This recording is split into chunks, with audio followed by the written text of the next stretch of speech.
Good morning. I would like to open today's meeting and welcome everyone here with us today, those who are in the gallery, those who are joining us via the live stream, and a special welcome this morning to our new executive members who are also joining us for their first ordinary meeting.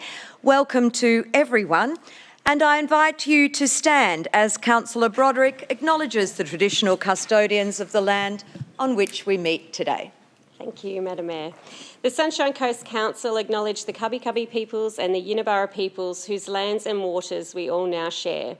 The traditional owners' unique values and ancient and enduring cultures deepen and enrich the life of our communities. The Sunshine Coast has been a place of celebration, abundance, connection and kinship for thousands of years, and we commit to working in partnership with the traditional owners to continue these practices and support self-determination through economic and community development. Truth-telling is a significant part of our journey, and legacy issues resulting from the colonisation are still experienced by our traditional owners and First Nations people.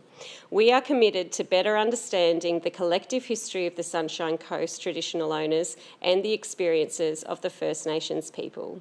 We recognise our shared history and will continue to work in partnership to provide a foundation for building a shared future with the Cubby Cubby people and the Yinabara people. We pay our respect to the traditional owners of the Sunshine Coast and to the elders past and present, and acknowledge the important role First Nations people continue to play within the Sunshine Coast community. Together we are all stronger. Thank you, Councillor Broderick. As you may know, August is Multicultural Queensland Month. If you're able, please remain standing as I invite Abdul Imran from the Muslim organisation Sunshine Coast to provide an Indonesian Iman blessing.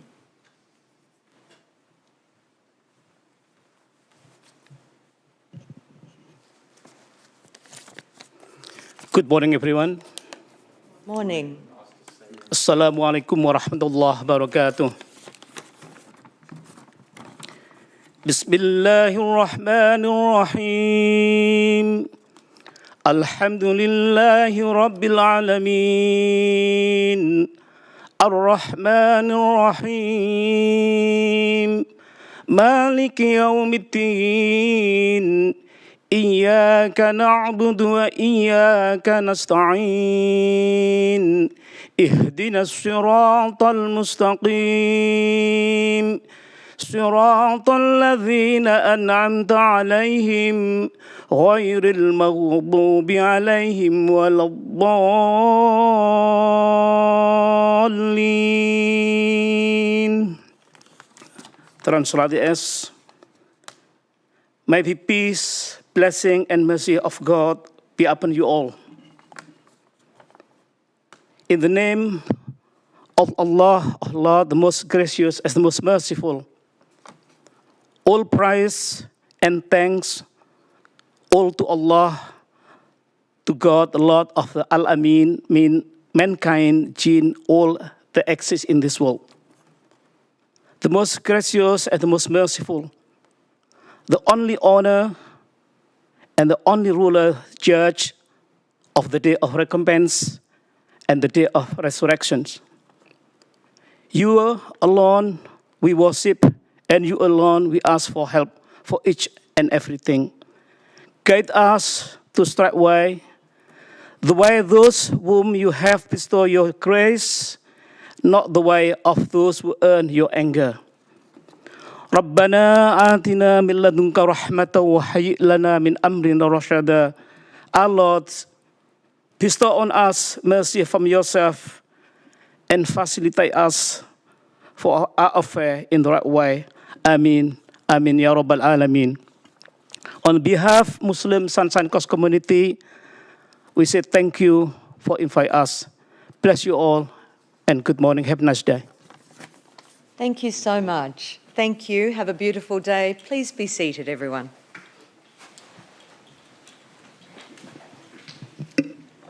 Item 3, and we are all in attendance, councillors, so we'll move to item 4. Councillors, would someone please remove receipt and confirmation of the minutes? Move receipt of the ordinary meeting held on 24 July 2025. Moved Councillor Bunnag, seconded Councillor Natoli. All those in favour? And that is carried unanimously. Thank you. There's no mayoral minute today. So we move to item 6, informing of conflicts of interest. Councillors, I remind you of the requirements of the Local Government Act of 2009, which sets out how councillors' conflicts of interests are managed for local government matters. These requirements apply to how we deal with such matters at this meeting. Should you have a conflict of interest in relation to an agenda item, please raise it at the commencement of that item. Thank you. There's no presentations for item 7, so we move to item 8.1 and welcome Mr Flanagan to introduce the quarterly progress report. Welcome.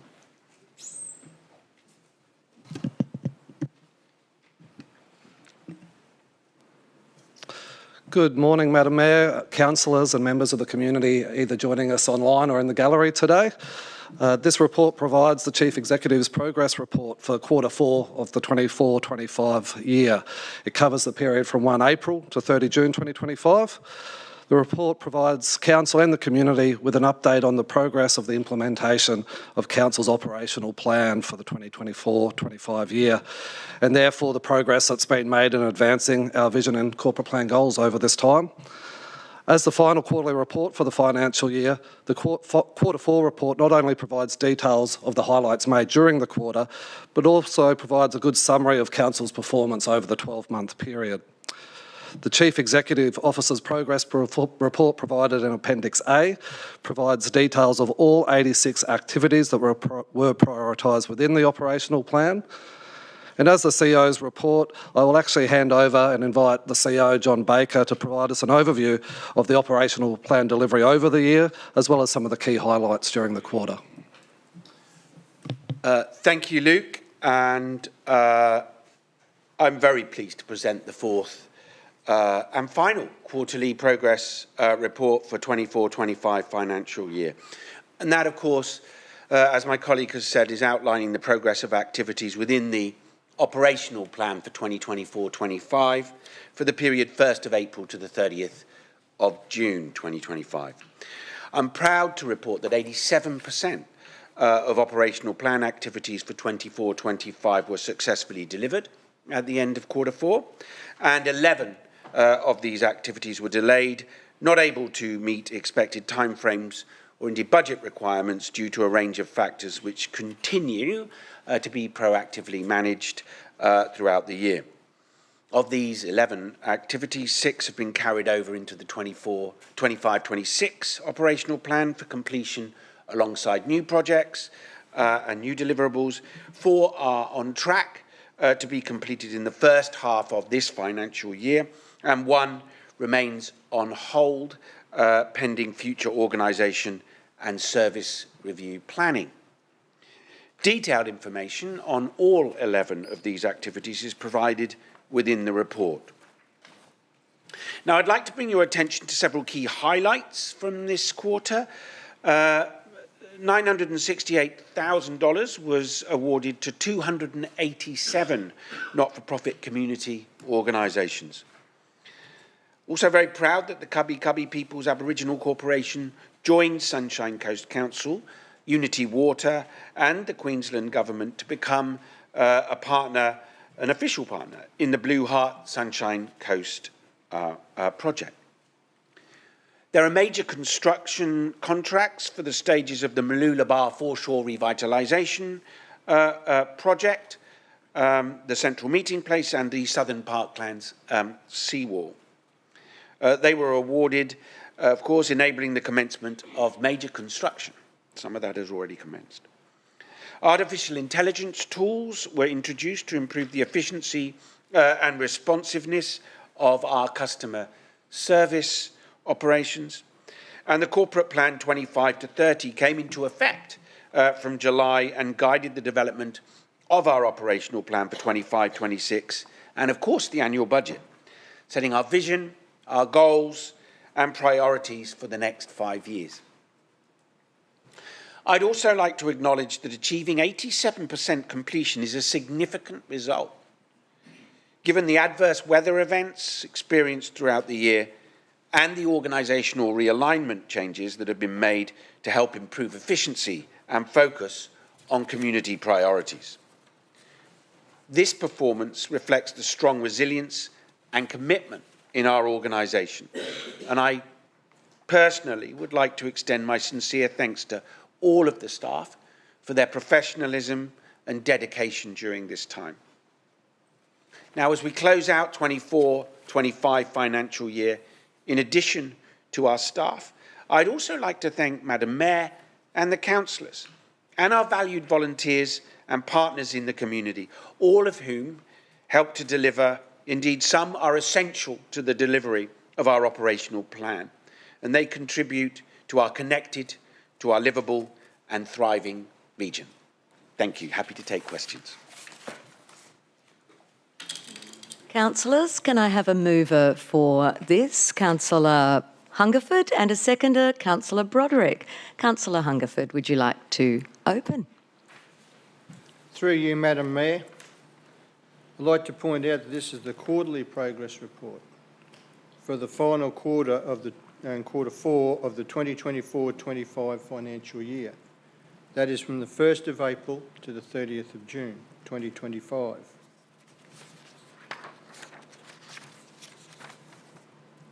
Some of the things that stand out for me is more than 968,000 being allocated to 287 community grant applications during the quarter, supporting our community.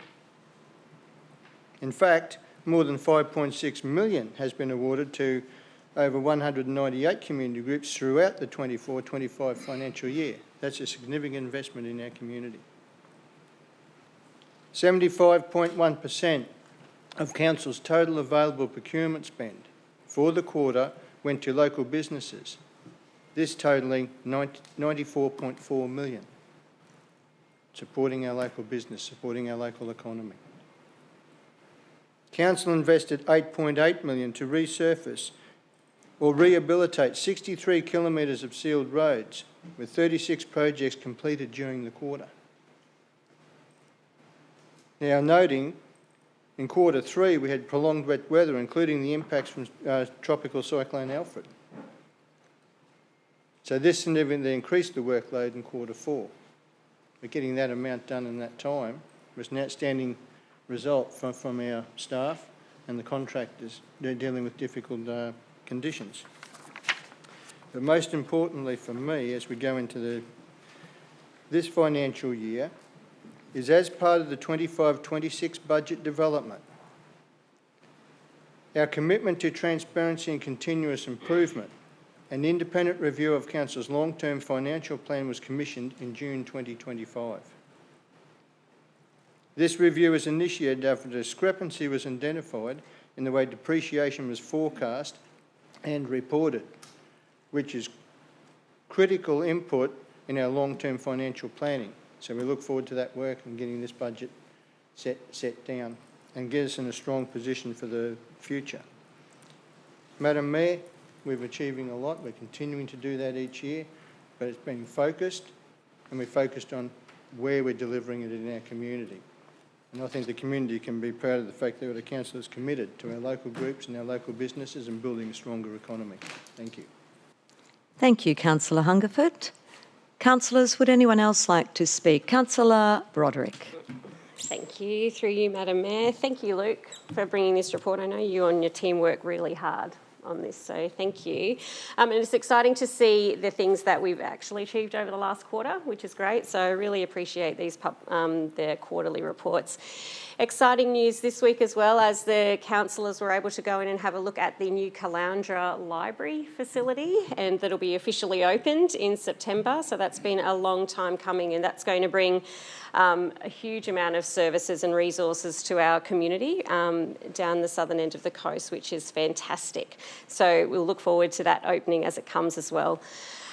Councillor Hungerford has covered some of the financial reviews that have been taking place as well in this last quarter, which is really exciting as well. So we'll see the outcomes of those going forward as far as transparency and being able to produce all of these figures for the community so that they understand exactly where their rates are going, because we know how important that is. One of the things that's the biggest thing that we've talked about with advocacy in this last quarter as well, and our partnerships, is that this quarter Council has been able to secure an $88 million grant funding from the state government, which will include $82.9 million from the government's for the Residential Activation Fund. So that's going to unlock and accelerate the development of more than 1,800 new homes in the Maroochydore City Centre, which is something for us to look forward to. Part of that funding was also $1.3 million in black spot funding from the Australian federal government, and I'm particularly excited about that this year because there's a couple of projects happening in Division 1, areas of safety. Some of them are being finished right now. One of them as well is the safety crossings that are going to go across Belle Vista Boulevard, which we know is a bit of a sore point for many commuters in the mornings and the afternoons, and particularly it's most important because we need to get our kids to school safely. So that's right across the road from Unity College. So we're very grateful for that funding coming through. We also talked about the new corporate plan, which I know Luke is very excited about. We get very excited about that too, because that sets the goals of what it is that Council want to achieve and deliver over the next 12 months. And that has been fed in and from the community. So that has been built on community response. Input actually from around 17,000 community members from a range of engagement activities have input into that community and new corporate plan, which is really exciting as well. So we look forward to delivering that over the next 12 months and a couple of years as well.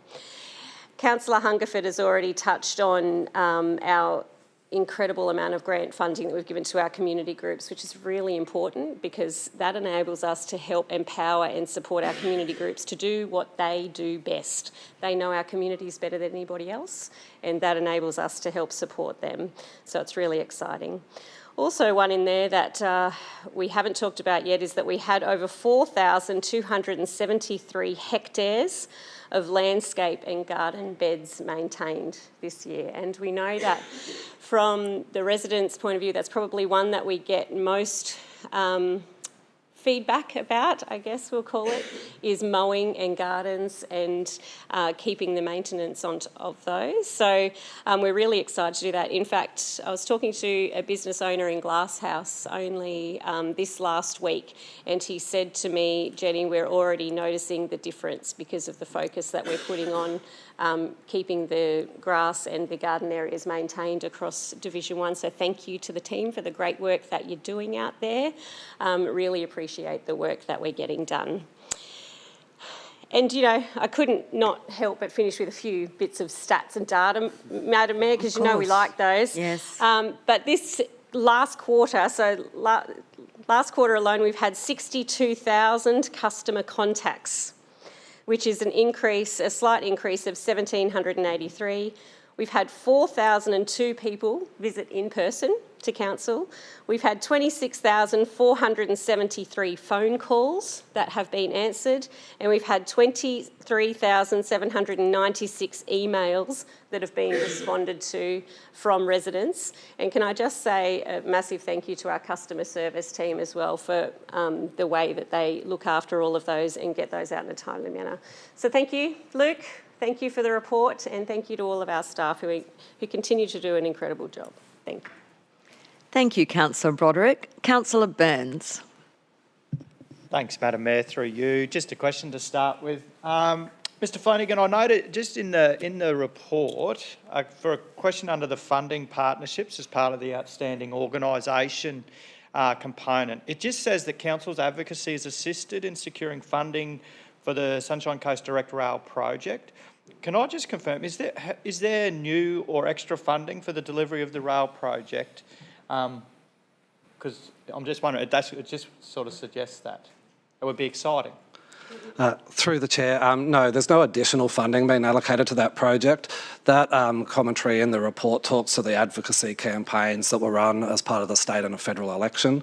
And so what has happened through those processes, particularly with the state election being in October, is, and a change of government, that funding has been secured ongoing and committed. Okay. Look, thank you. Appreciate the clarity in that. As Councillor Broderick and Councillor Hungerford have already said, there's a lot of really good stuff evidenced through this. And again, this council does continue to amaze me personally about the level of work that it actually gets done and the diversity of that work. And so recognising the staff into all of that work. I would also like to say I was encouraged again to see that there is ongoing work in regards to working alongside constructively with the state government in regards to protecting the regional interurban break.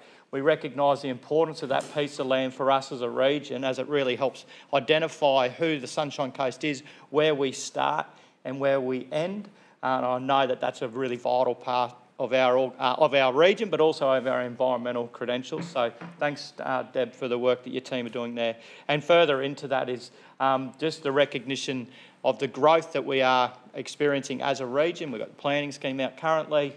But also the importance, as this report shows, of the BUR East growth corridor that we've been working alongside the state for many years to try to unlock and release appropriate zoning and land for the use of extra housing. So just acknowledge that work, and that is a real pinch point for us as a region, and it's an important one. So thanks for the work that's being done there. Thanks, Madam Mayor. Thanks, Councillor Burns. Councillor Johnston. Thank you, Madam Mayor. Mr CEO, Mr Flanagan, and councillors and everybody in the gallery, as well as those that are watching online. I've risen to congratulate all of our internal and external workforce who have achieved a great deal, not just during the last quarter, but during the last year, as they normally do. And there have been some difficult times. Certainly, the last quarter threw up a number of very difficult financial considerations that we had to deal with, including the 25-26 year budget. In the 15 years that almost 15 years that I've served as a local government councillor in Landsborough Shire, Caloundra City Council and here, I do not recall a more difficult budget than the one we had to deal with in June, finalised in June. And it's a credit to all of our councillors that we actually worked hard and nobody really spat the dummy. I think everybody lost something, but that was the situation that we were facing and we had to do it. So I just want to thank everybody, including the councillors, for the work that they do. And when Councillor Jenny was talking about all of the emails that the service centre received during the 3 months, I thought she was talking about mine, but apparently not.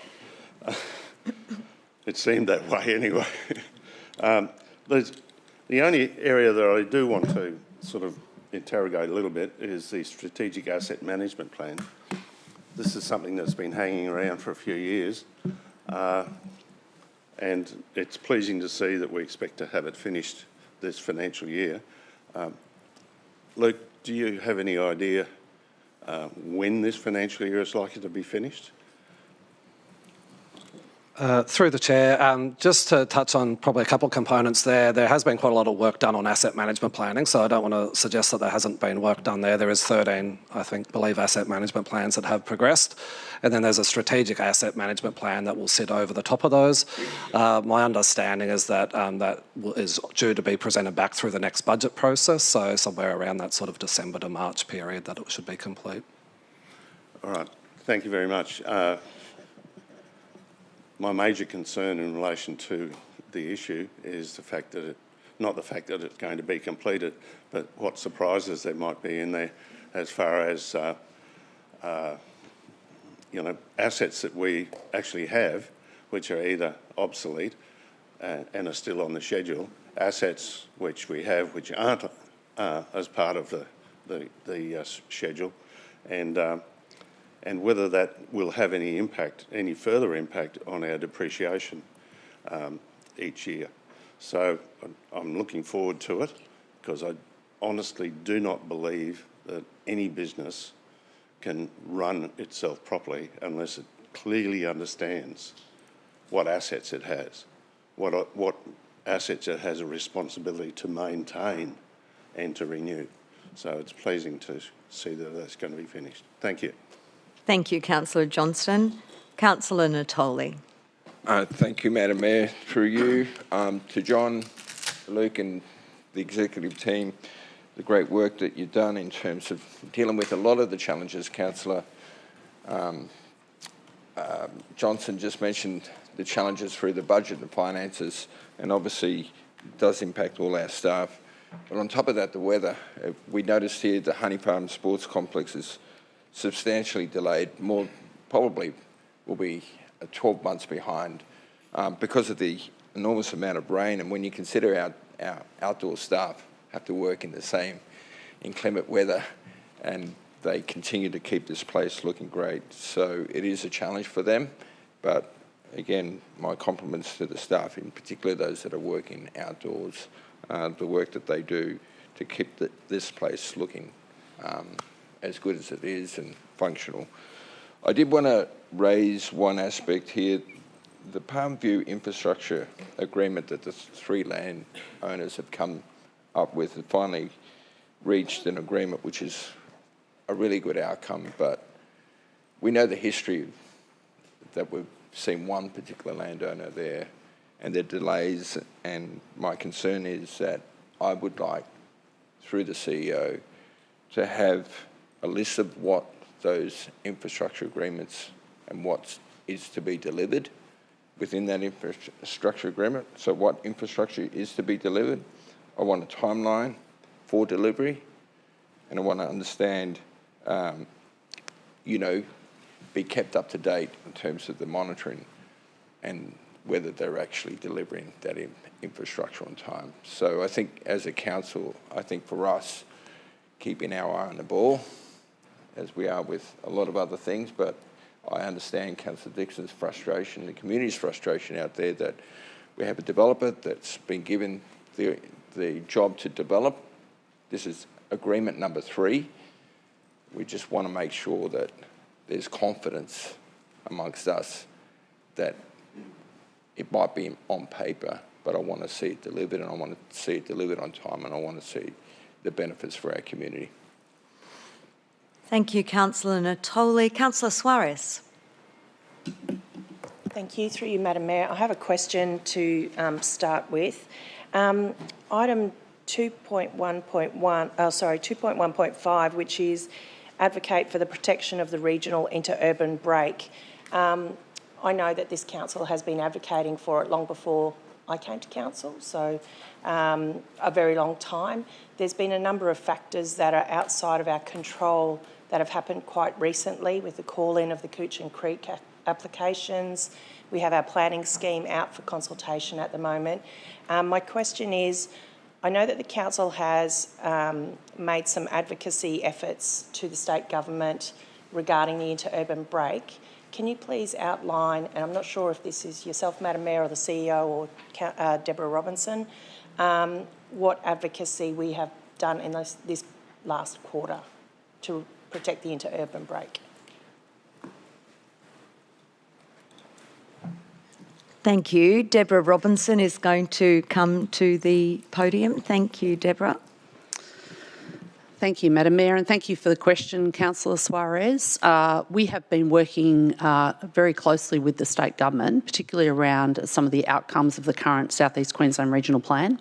There is an advocacy group that meets on the South East Queensland Regional Plan, and we discuss a range of matters around green spaces and particularly around green frames. And it's in those meetings that we continue, as officers of this council, to continue to advocate to the state government, and that's the state government officers with regards to the interurban break. So we are continuing to put our piece forward in regards to Council's position on the regional interurban break, notwithstanding the fact that there are a few things that are happening in that space around particularly Coochin Fields and also the Caravan Park site that have both got a call in from the Minister. Thank you. I just wanted to highlight that Council's position still remains the same on the regional interurban break. I may speak to the motion now. Thanks, Thank you. Madam Mayor. I just wanted to also highlight a couple of the groups that are internal to Council who have done a lot of great work over the last quarter. Our coastal management teams got the Healthy Coastal Management Plan and this Shoreline Erosion Management Plan endorsed through this Council in the last quarter. Our partnerships team worked with our Land for Wildlife community members. That 17-hectare property in Coolum, who was restored under the guidance of the partnership team. Our urban design team, who put out the design guide for the multi-unit design and won a number of, or was recommended for a number of awards on that. Our project management team, continuing to do the final landslip works from the 2022 event at First Bay at Coolum. And our sustainability team, who are working on our cascading climate risk project. That was a joint project with Noosa Council, and the outcomes of that project are being embedded through our council as we speak. The final one that I'd like to speak to is Officer Melissa Healy, who has been managing our invasive weeds group. This is a particularly difficult area for council to manage. We spend a significant amount of money trying to manage weeds across the coast. Excuse me. Some of the work that she has done has been quite innovative, looking at different methods on how we can manage weeds across the coast, including solarisation, grass transplanting, using strangler figs, which are a native species, on camphor laurel trees, which are an invasive species, using encapsulated chemical trials, using remote operated mulches, using drone identification and spraying, using eDNA, and community and engagement amongst our community to inform and support people in the community to manage weeds on their own properties. So I just wanted to give a shout out to Melissa. She's done an incredible amount of work that's just recently come to fruition, and look forward to implementing some of those successful trials within our organisation. Thank you. Thank you, Councillor Suarez. Thanks for highlighting those. Councillor Bunnag. Thank you, Madam Mayor, and good morning to everyone in the gallery and in attendance online. I wanted to echo some of the comments that Mr Flanagan made. This is, I guess, a quarterly report, the last one for 24-25, but it's the culmination of an entire financial year's work, so to speak, and it's the first one for us as a council together, our first full financial year, and an opportunity to reflect on, I guess, a regional report card in terms of what we've been able to deliver and the things that we're still making progress on. From my perspective, there's three particular highlights or things that I wanted to touch on today, and the first really is very future focused. So fast forward 7 years from now, at this time we'll have just all have a collective sigh of relief because we've just been through one of the greatest periods of our life. We've been through the 2032 Brisbane Olympic Games and hosting them on the Sunshine Coast, and we'll be gearing up to host the 2032 Paralympics pretty much starting in a couple of weeks' time, 7 years from now. And if we go back to, I guess, looking at what we've been able to achieve over the last 12 months and in the last quarter, certainty around a number of Olympic venues. An indoor sports stadium, though, is one that still continues to be of significant importance in this region. And if we think about the reason why the Olympics is such an incredible opportunity for the Sunshine Coast, we know that there's sporting heroes who are going to be crowned in 2032, but it's the heroes each and every day in our community who will benefit from community sporting infrastructure in the years ahead. It's the mum and dads who take their kids to netball each and every weekend and take their kids to the Sunshine Coast Lightning Games who idolise their absolute superstars. And I want to give a shout out to Steph Fretwell on her retirement from the Sunshine Coast Lightning this year, but it's those sorts of heroes who the Sunshine Coast idolises. It's heroes, local heroes like Rod, who met Councillor Suarez and I to share his absolute love of pickleball, a booming sport across the world. And it's about providing spaces for people like Rod so that he can show Councillor Suarez and I a thing or two on the pickleball court. You know, we'll talk about Olympic heroes in 2032, but an indoor sports stadium of the magnitude that this council had worked with both the state and federal government previously is required for the future. So I'm very heartened by the fact that this council has not let up the momentum in terms of advocating to other levels of government about the need for this, because, as I said, if we went back in time and were given a blank slate in terms of the things that we needed on the Sunshine Coast from a community sporting infrastructure perspective ahead of the Olympics, an indoor sports facility of a large regional scale magnitude would be the number one thing. So this council, I'm confident, will continue to advocate strongly and work in partnership with the state and federal government to get that community sporting legacy. Another project that is, I think, very future focused but has happened recently has been the provision of affordable housing in Wurtulla. I've talked passionately about this because I've believed passionately in the project. Accepted development in a place that had vacant land, identified by our officers as being crucial to deliver on some of our strategic objectives within our homelessness action plan. And I want to thank Deb Robinson and Wendy Gleeson for their strong advocacy in getting us through there. And having opened that with Madam Mayor in June, it is heartening now to see people living in those places. I was told by some residents in that part of the world, and I'm going to call it out, that we were devaluing Wurtulla by doing this project. I even had one resident say, and this is a quote, that we were turning Wurtulla into a Somalian ghetto. The reality of that is that when I drive through Wurtulla and drive past these homes today, what I see is a little pink purple bite from a little girl out the front of their home, giving her an opportunity with her mum and dad to have affordable, safe housing in their local community.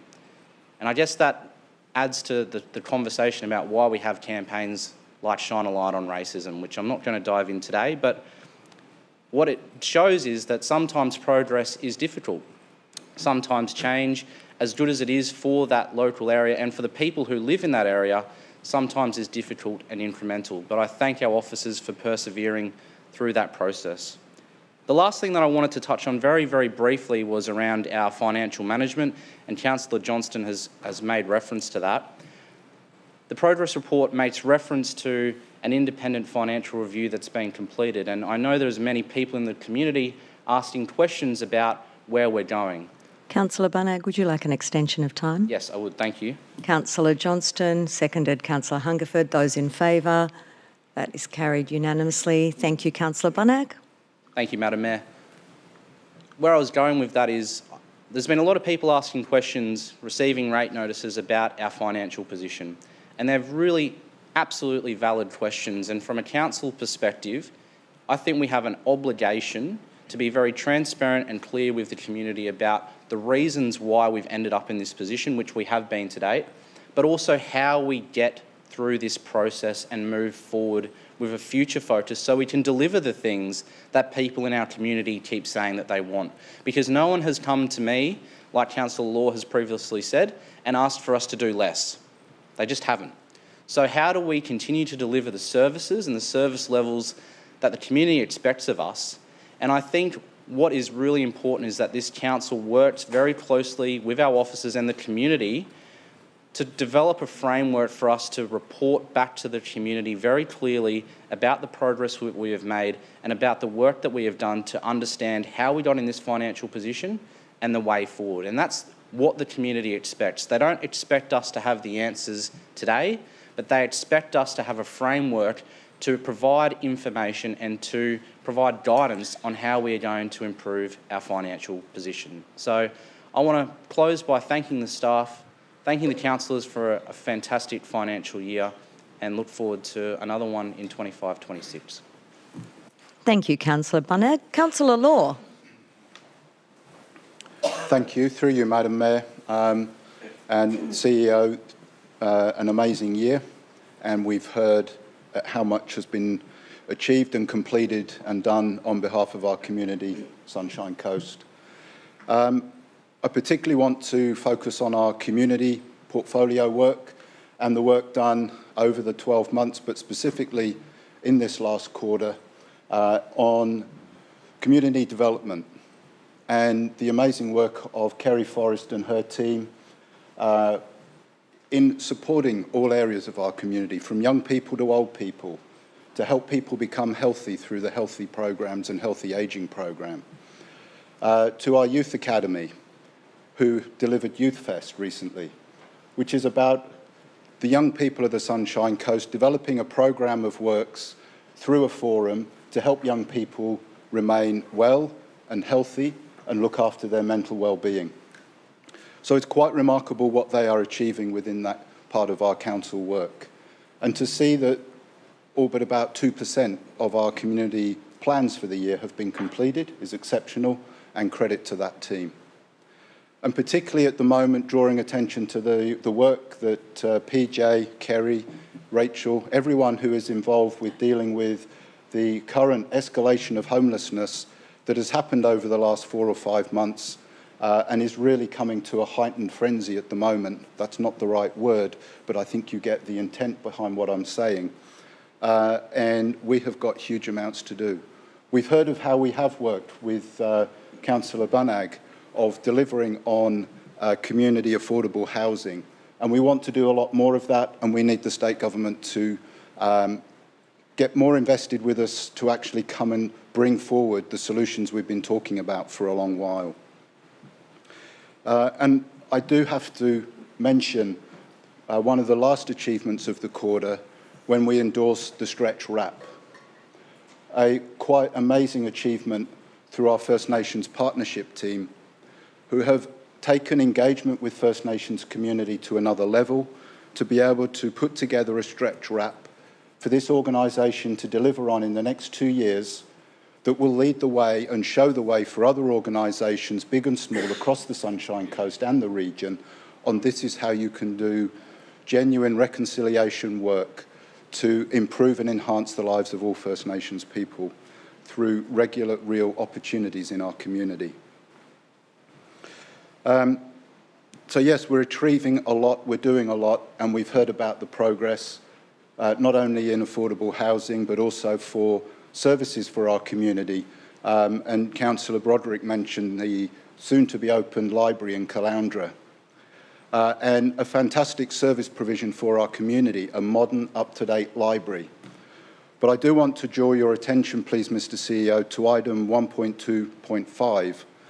And I actually need to ask to have that turned from green to red, both in terms of time and budget, as we move forward into the deliberations of our planning for the future, where we have created the functional requirements of the integrated library, community and corporate facilities that we need to develop and deliver in Nambour, as we have just completed in Caloundra.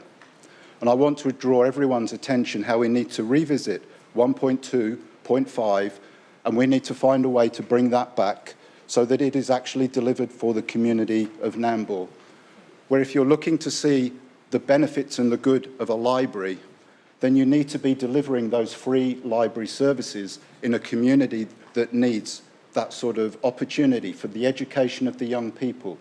I remind us that Nambour and the surrounding towns and the area is the lowest socio-economic quintile of the whole Sunshine Coast, and they need the services of a library, I would argue, more than any other area of the Sunshine Coast that we have. So we need to revisit that. Please can it be turned red, because we are not on time, we are not on budget, and we need to be looking at that. We've heard that we've got to review and work on our finances. Absolutely we do. And while we're doing that, we need to find space to return this item back into our programme next year, not in 6 years, because we do not need Nambour as a construction site when 2032 we're looking at having an Olympic Games, with one of our brand new venues being less than 2 kilometres from the CBD of Nambour. So please, I urge and I request that that could be turned red so it becomes a focus of our work as we go into the delivery of our next operational plan. Thank you very much. Thank you, Councillor Law. Councillors, our first full financial year as a council has come to a close. We've heard of the difficult financial environment, support for community groups, our incredible local business development, millions of dollars in grants, design, core services, our parks and gardens, roads, customer service, innovative processes, the stretch wrap. There is much to be proud of. So, Councillor Hungerford, would you like to close? It's clear we've ended up with a strong result at the end of 24-25. I look forward to us continuing that momentum into 25-26. And I feel confident we can do that. Thank you, Madam Mayor. Thank you, Councillor Hungerford. All right, thanks, councillors. I'll now put the motion to the vote. All those in favour? And the motion is carried unanimously. Thank you, councillors. Thank you, Mr Flanagan. Thank you, team. Moving now to item 8.2, and Mr Cornell will present this next item. Before you begin, councillors, I, Councillor Rosanna Natoli, notify that I have a declarable conflict of interest in item 8.2 to be considered at the ordinary meeting on the 21st of August. Due to my son, as a related party, undertaking part-time paid employment at White's IGA, part of the Forest Glen Village Centre, which has lodged the development application for other change to the preliminary approval, including a variation request for a material change of use. And I will exclude myself from the meeting while this matter is being discussed and the vote is taken. So the Deputy Mayor will now take the chair.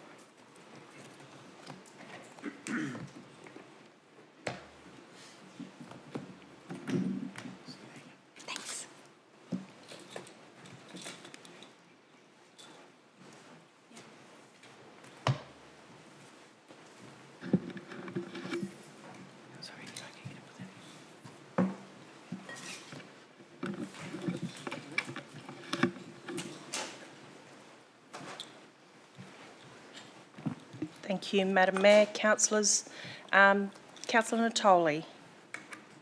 Thank you, Madam Deputy Mayor. I, Councillor Joe Natoli, notify that I have a declarable conflict of interest in item 8.2 to be considered at the ordinary meeting on 21st of August 2025 due to my son Roman Natoli, as a related party, has undertaken part-time employment at White's IGA, part of the Forest Glen Village Centre, which was lodged the development application for other changes to the preliminary approval, including a variation request for a material change of use. I will exclude myself from the meeting while this matter is being discussed and the vote taken. Thank you, Councillor Natoli.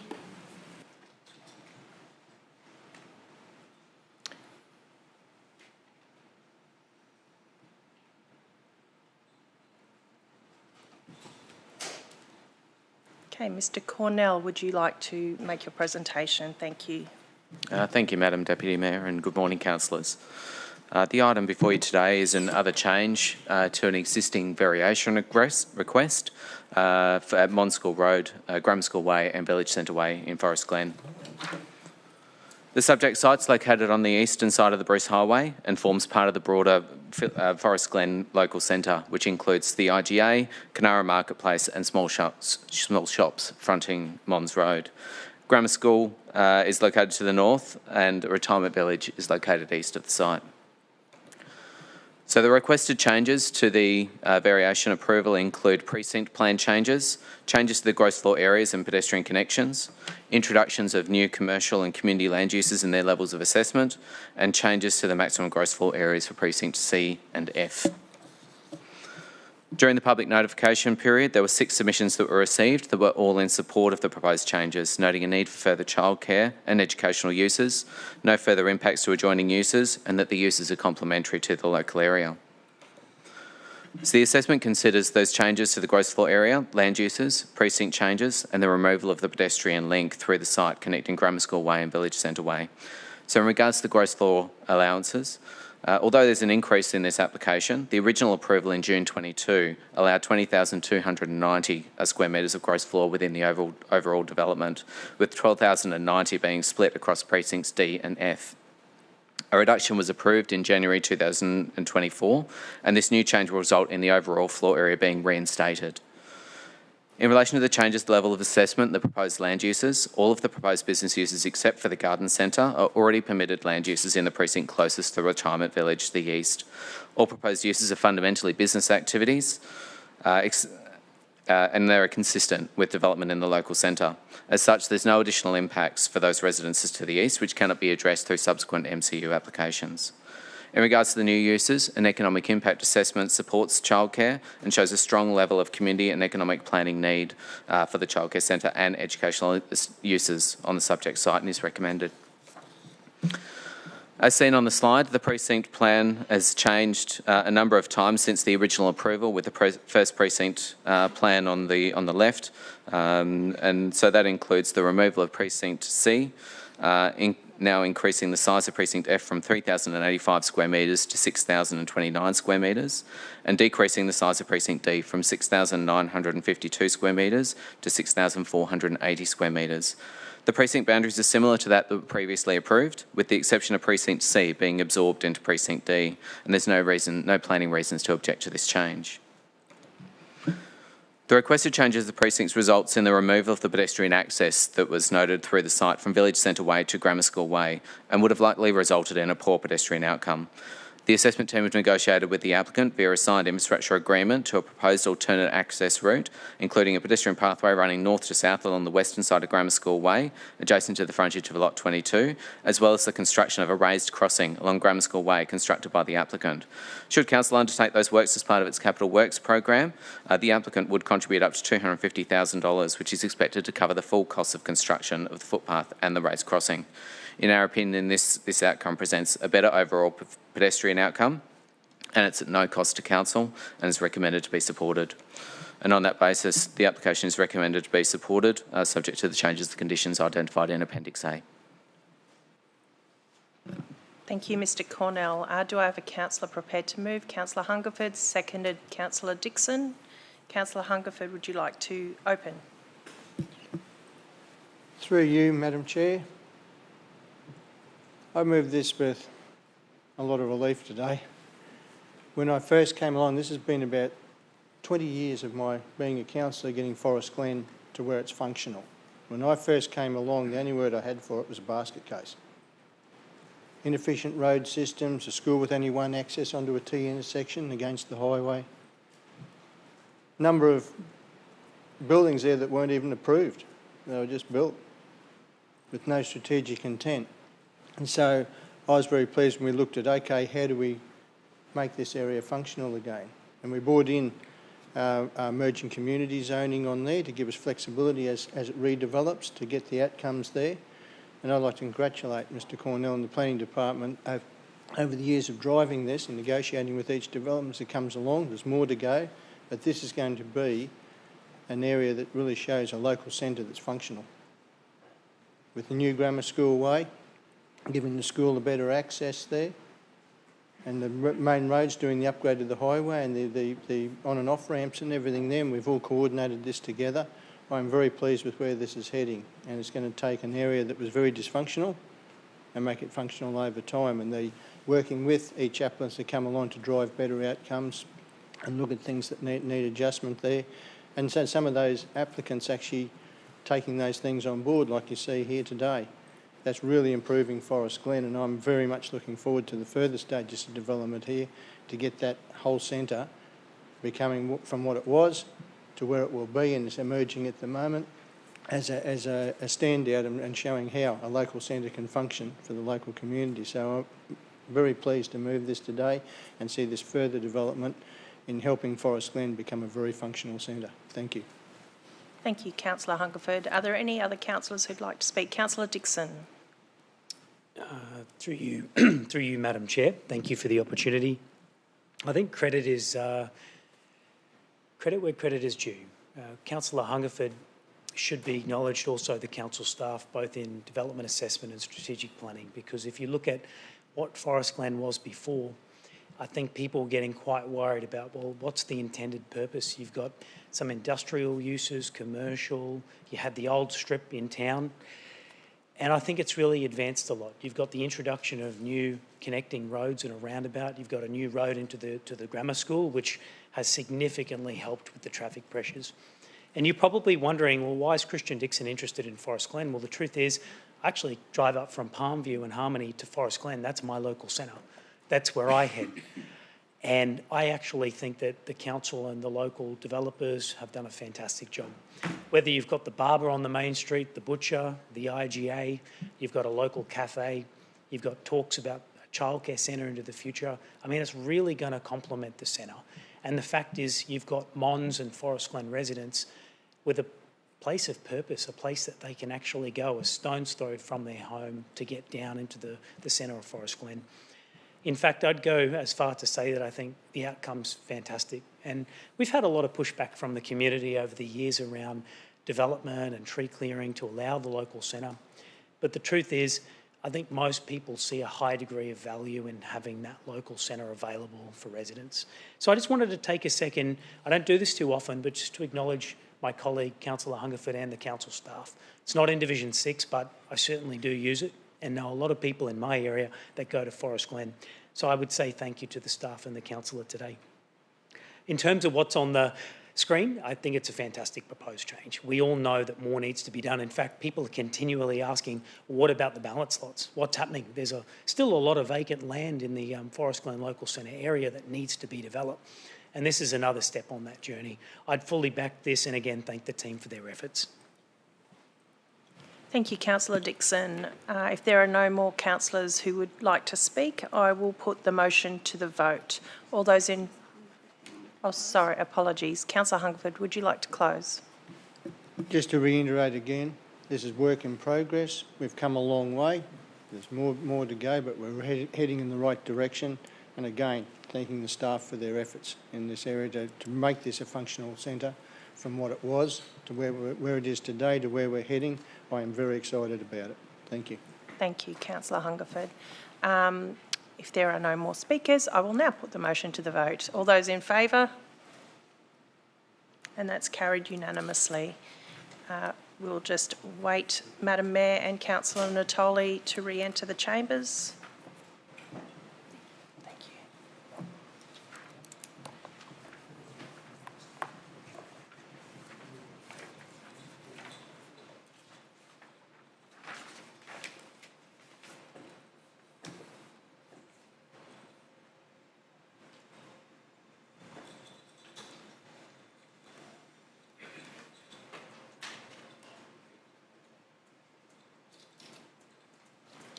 Madam Mayor is on her way.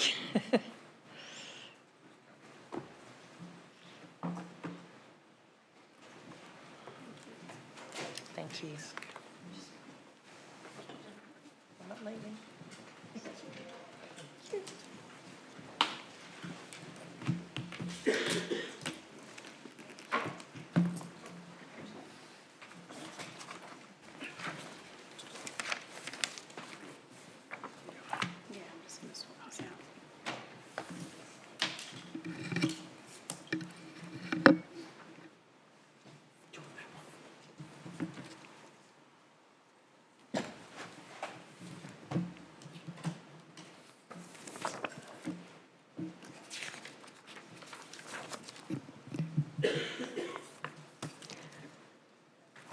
Thank you, Deputy Mayor. Thank you, councillors. We now welcome Ms Dunbar to present the July Financial Performance Report. Thank you, and over to you. Thank you.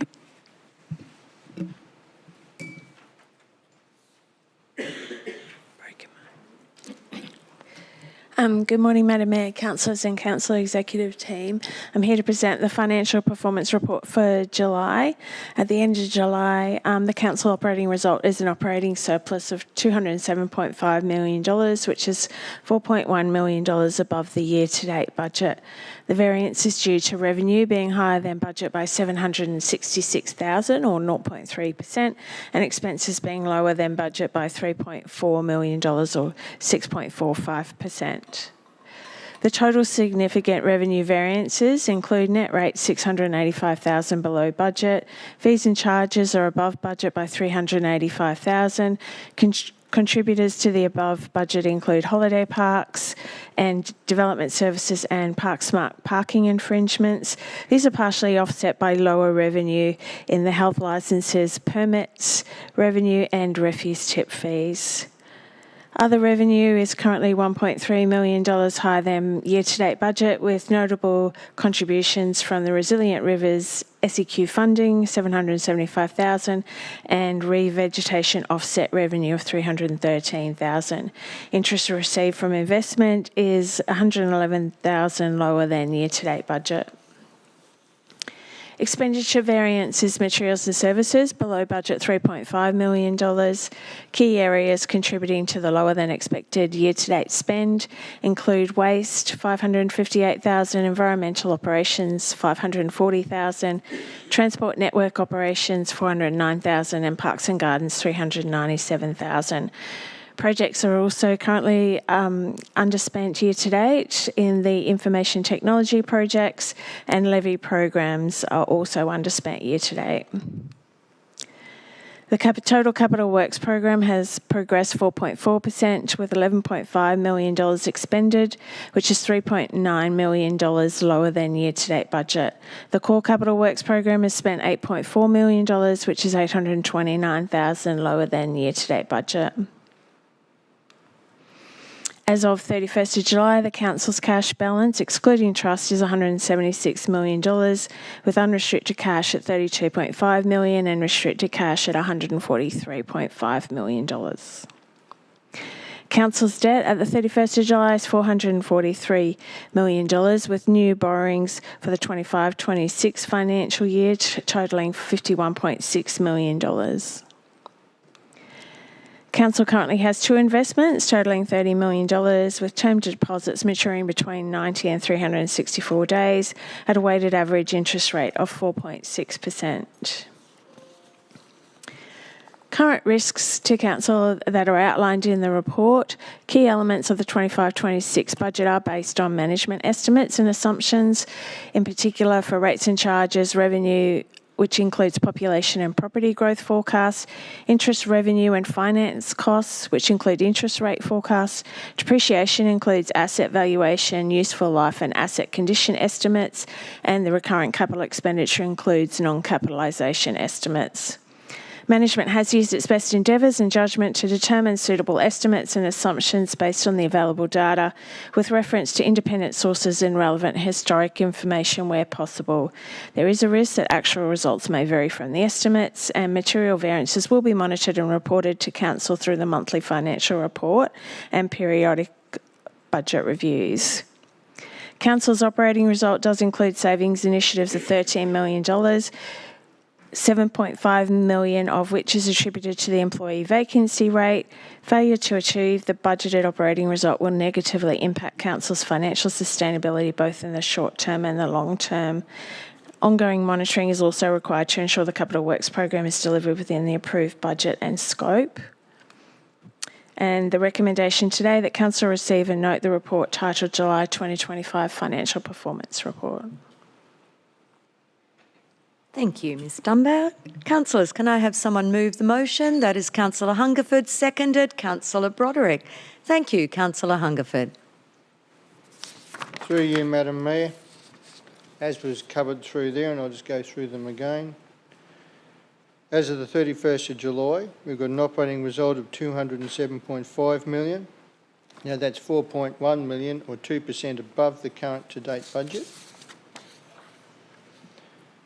$257 million in operating revenue has been received, which is $766,000 or 0.3% higher than the year-to-date budget. This writing's really small and my eyesight's getting worse. Getting old, am I? Older, not old. Put your arm out a bit longer. Terminology correct. $49.5 million in operating revenue has been incurred, which is $3.4 million or 6.4% lower than the year-to-date budget. 11.5 million of council's total capital works budget has been expended, and if we get more wet weather, I think it'll be challenging for us as it has been in the first half of the year. The core capital program has expended 8.4 million. Now, the cash flows balance sheet, and this is stuff I'll be focusing on going into our new financial year and how we go through the year. The cash balance as of 31st of July was 176 million, excluding trust. Now, of that, only 32.5 million is unrestrained cash, which is very low. We need to build that over time. So I'm looking in the future how we build our cash balances back up to improve our sustainability into the long term. Now, debt balance as of the 31st of July is 442 million. Our great strength is a low debt council. It means we can deliver more. But I see here we're looking, and I do understand, with our current financial position of borrowing 51.6 million. I'd like to see that be only short term and paid back as quickly as possible, not to become long-term debt that builds year on year. So that is the challenges ahead of us.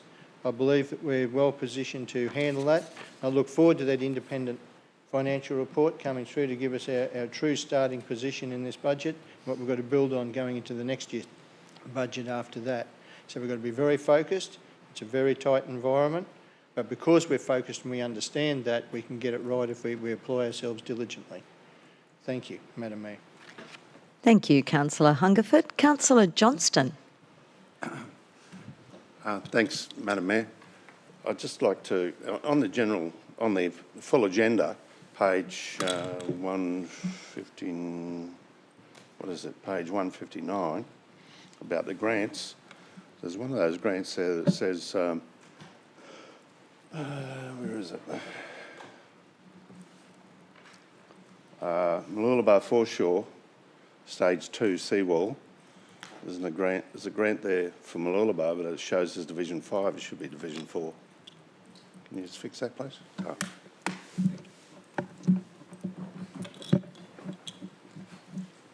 Thank you, Councillor Johnston. We'll make that amendment. Councillor Broderick.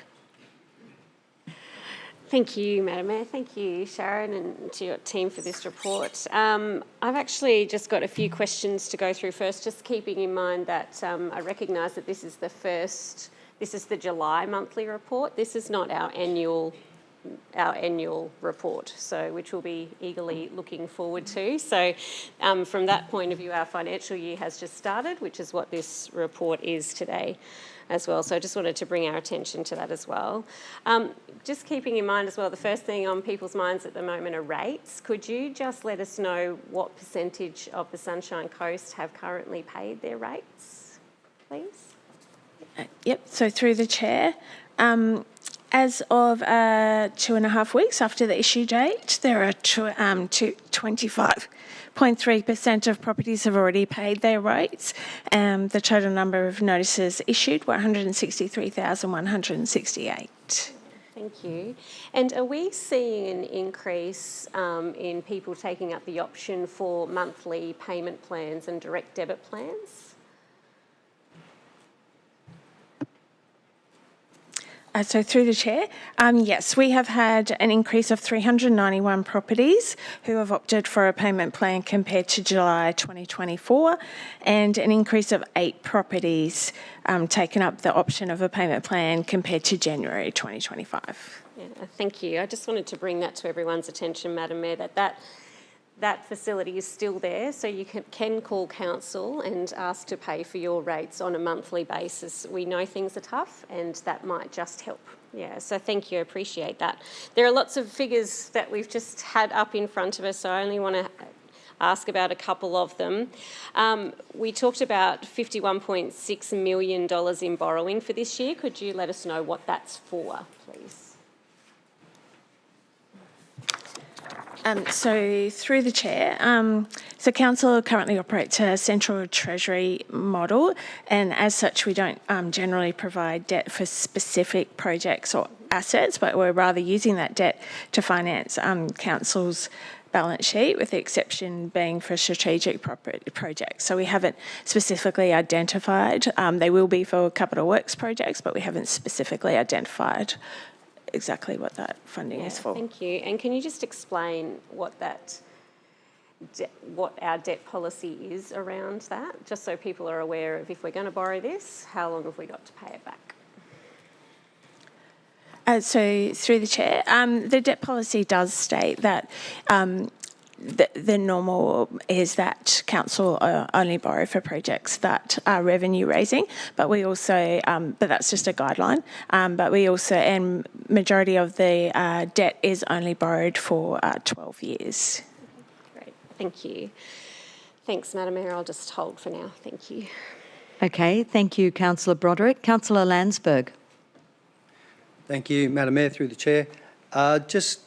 We did ask a question which was on notice in the information session, and also this led to questions in the previous ordinary meeting last month, but around the increase in infringements. And with some of the data that was actually presented to us, I just wanted to be aware for all of the chamber here today that the increase in infringements does coincide with some significant major events, sporting events that we've had on the coast. And I think it's important to note that some of these locations, especially Wurtulla, are located near industrial precincts, and it brings in thousands and thousands of visitors into these areas, which obviously we see complaints with parking on service roads and verges. But any day of the week, you know, if we targeted an industrial precinct, and I have my own business in an industrial precinct in Kawana, you could go through there and find a lot of non-compliant activities. So I think there's some work there for us to do, Madam Mayor, as in regards to these major events that we have on the coast. And obviously families that travel from Mackay, North Queensland or whatever, and leaving, you know, with a significant fine for parking. I know we spoke about public transport and moving people around the coast, but these are the challenges for us. And when you look at what our major events bring to the Sunshine Coast in terms of economic benefit, it's in the millions and millions of dollars. And so just wanted to put that there because I know you asked a similar question as well. But apart from that, thank you, support the financial report, and well done to the team as well. Thank you.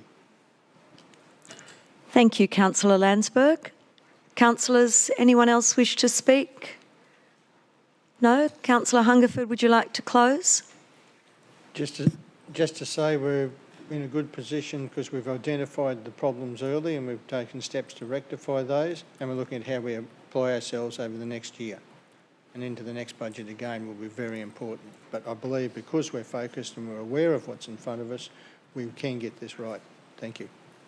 Thank you, Councillor Hungerford, and acknowledging all of the members of the team and the finance team who are working in this space with the CEO and also with our Director, Keith. Thank you.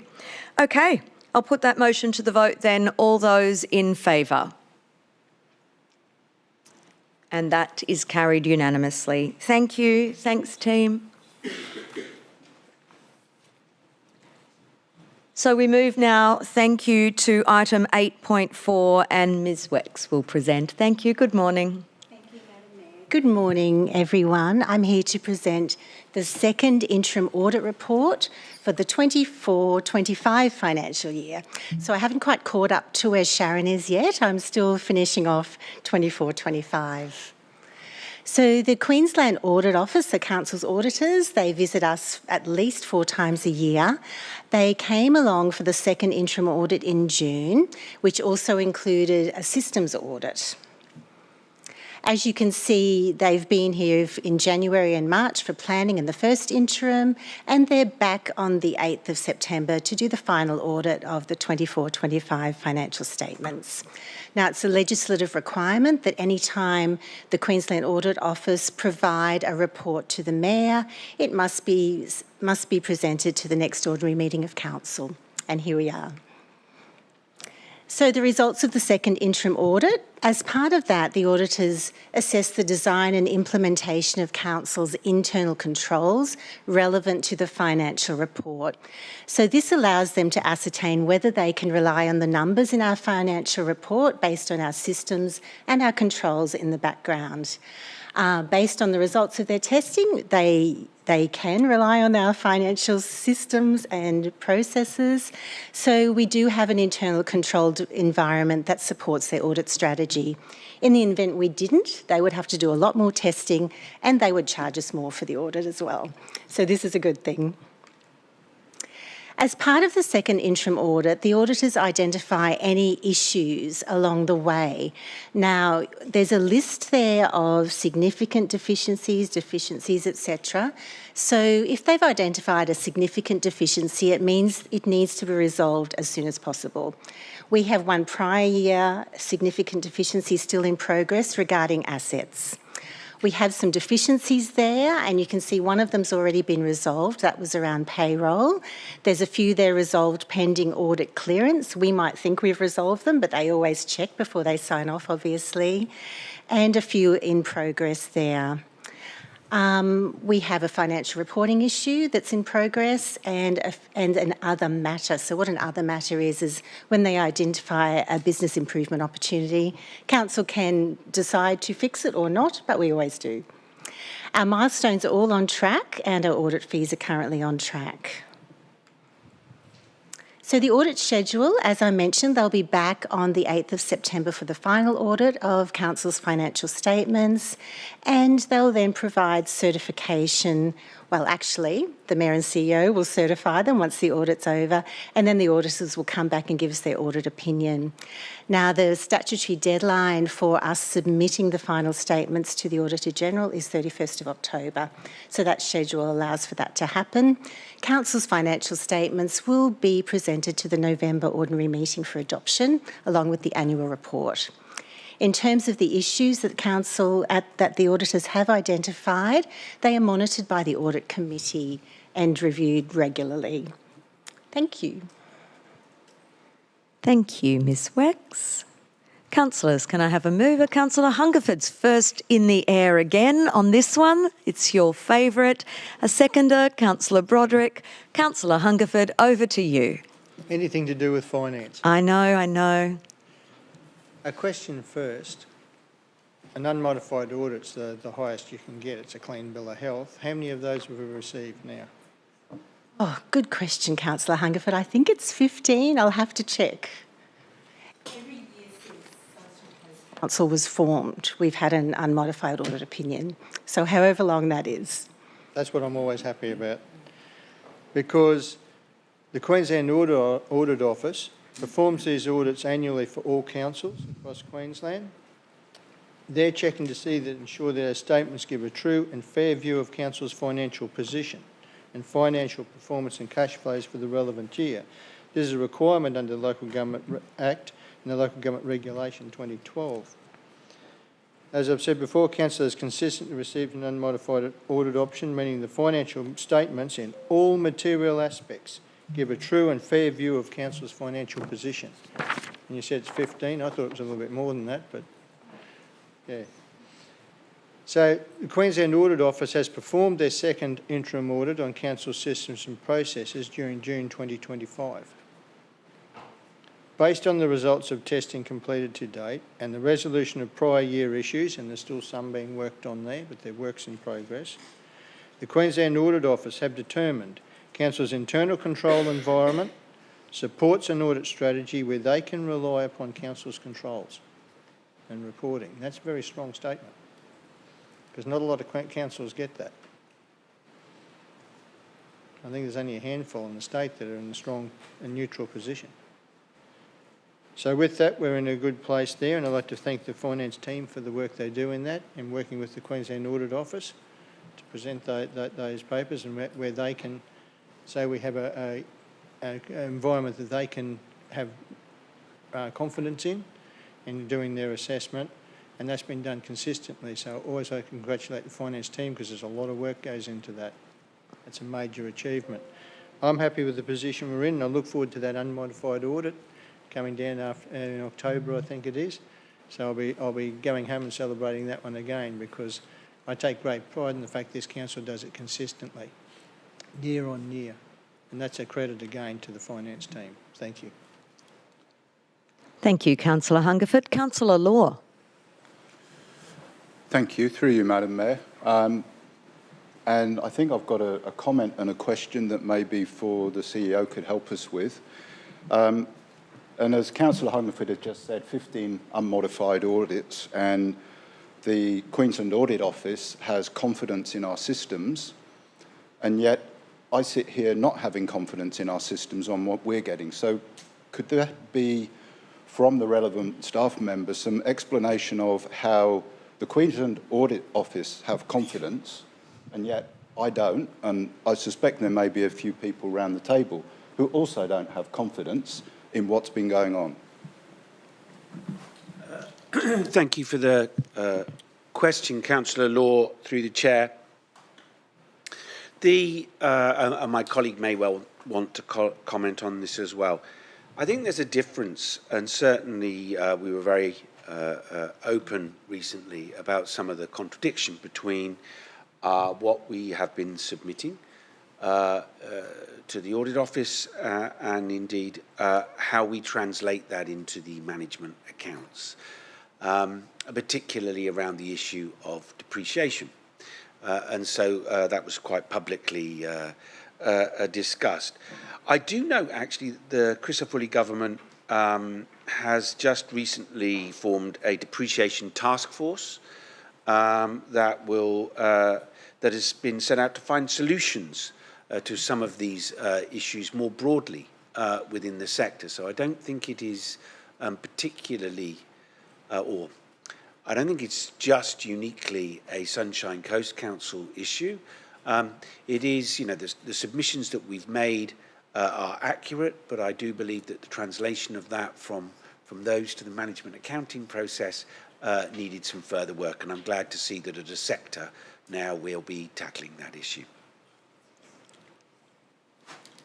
Thank you. We have our Finance Director here. Keith Parsons, would you like to add to that? Thank you, Madam Mayor. Thanks for the question, Councillor Law. Just to supplement the CEO's response, the Queensland Audit Office have a very specific brief that they're looking through to verify that the financial statements present a true and fair view of our financial position and that they are materially correct. So we are a large organisation, so those words materially correct have a specific meaning. With around $8 billion worth of assets, the materiality number for the accuracy of our assets reported is in the order of $200 million. So there are some big numbers there. So the work that the Queensland Audit Office do is to verify that our systems and processes can produce numbers that can be relied upon within those boundaries of materiality. Now, it's fair to say and understandable that there's some reservations about our systems and information at the moment, particularly with the depreciation matter that was identified during the budget process this year.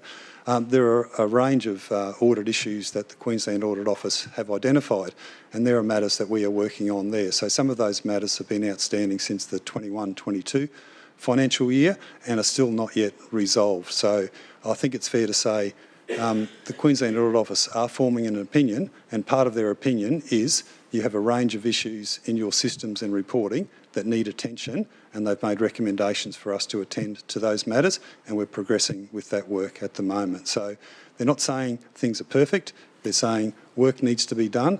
This is what we recommend. We've accepted those recommendations and we are working on those amendments. But despite all of that, they're able to demonstrate through the work that Janine and her team do, supported by other parts of the organisation, that the numbers we're presenting are materially correct and do present a true and fair view of the organisation's financial position. Thank you. Thank you, Mr Parsons. Councillor Law, did you have anything else? Thank you, and thank you for the answers. And yes, I acknowledge that the current government have implemented a review and work for all councils, not just this one, on the matter around depreciation. But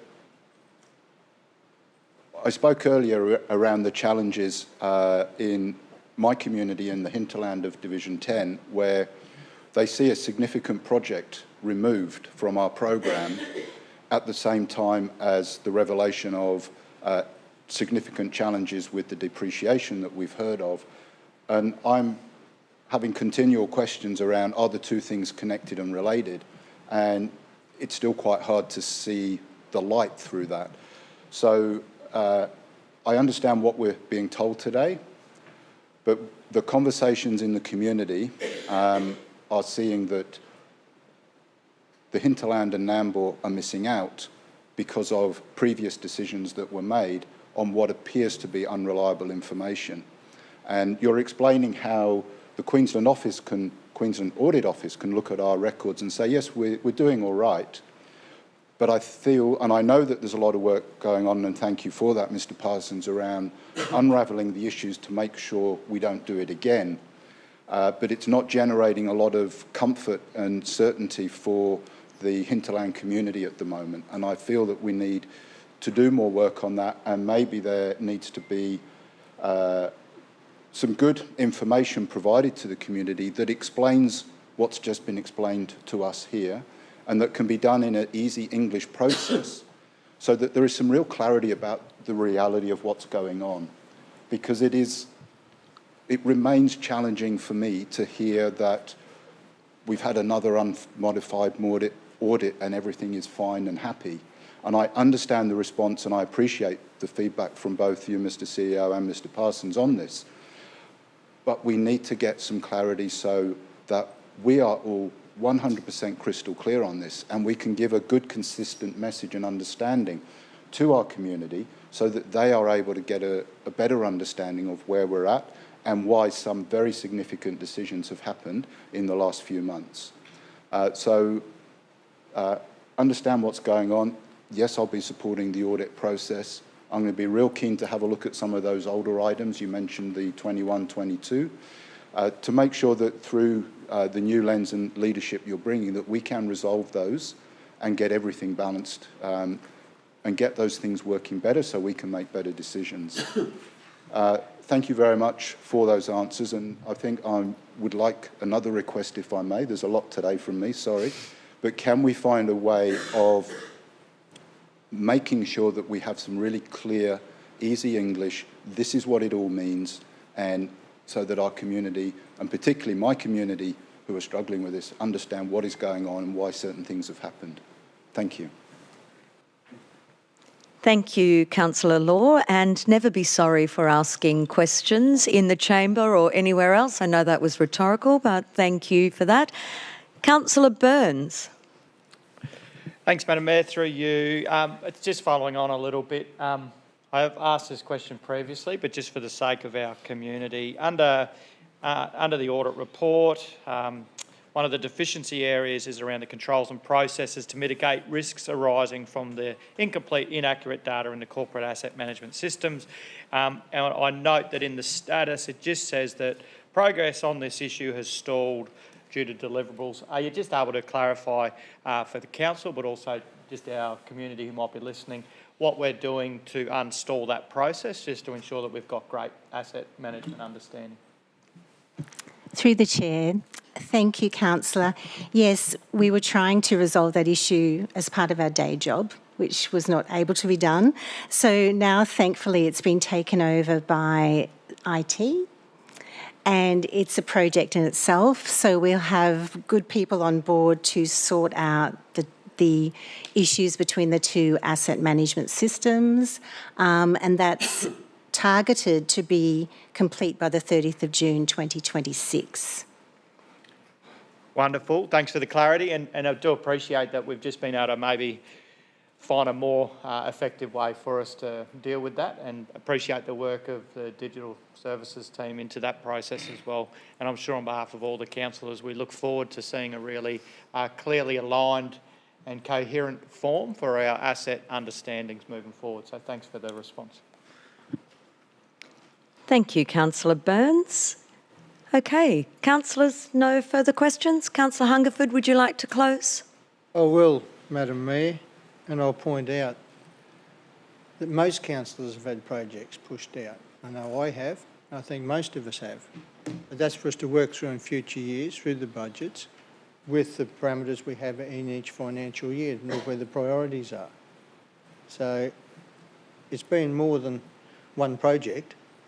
It's been a number of projects, but we've had to do that for financial sustainability in the long term, and that's what we have to work through each year, and going through our budget process and picking the priorities with the resources we have, and that's the work and responsibility we'll have each year going into budget.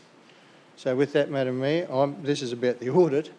We're going a bit off topic here, but I'm pleased with the fact we're in a strong position. They're saying our controls and what they're being supplied with means they can look at another unmodified audit.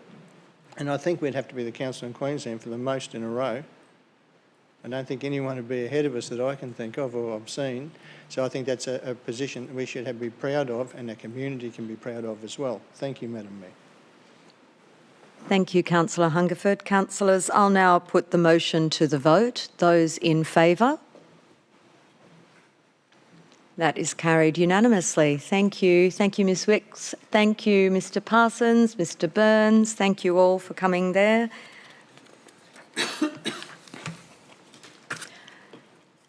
We move now to item 8.5 and we welcome Ms Franks to present this item to us. Thank you. Good morning all. This report seeks an exception to dispose of an interest in part of Council's freehold land located within Meridian Plains and Coolum Beach for sewerage purposes. There is a requirement for the registration of 2 easements in favour of Unity Water to protect a new sewer main to be constructed in Meridian Plains and a sewage pump station upgrade in Coolum Beach. The location of the proposed sewage easements are shown in attachments 1 and 2 of the report. All costs associated with the easements are the responsibility of the applicant. Compensation value will be equal to or above the market value of the interest in the land and undertaken by a registered valuer. In Meridian Plains, a private developer is required to upgrade the sewer capacity for a Harmony development which requires the duplication of an existing main. That's within Lot 2, 4 and 5 on RP 97720. The new pipe is proposed to run parallel to the existing main. To contain the new pipe with the total width of the new easement to be approved, which is 4 metres, this will increase the current easement to 10 metres. The new easement will have a total area of 17,038 square metres. In Coolum Beach, Unity Water currently own a sewage pump station within council land, which is Lot 17 on RP 198758. This has been identified as having a capacity deficiency and is not meeting its desired service standard. Therefore, an upgrade is necessary.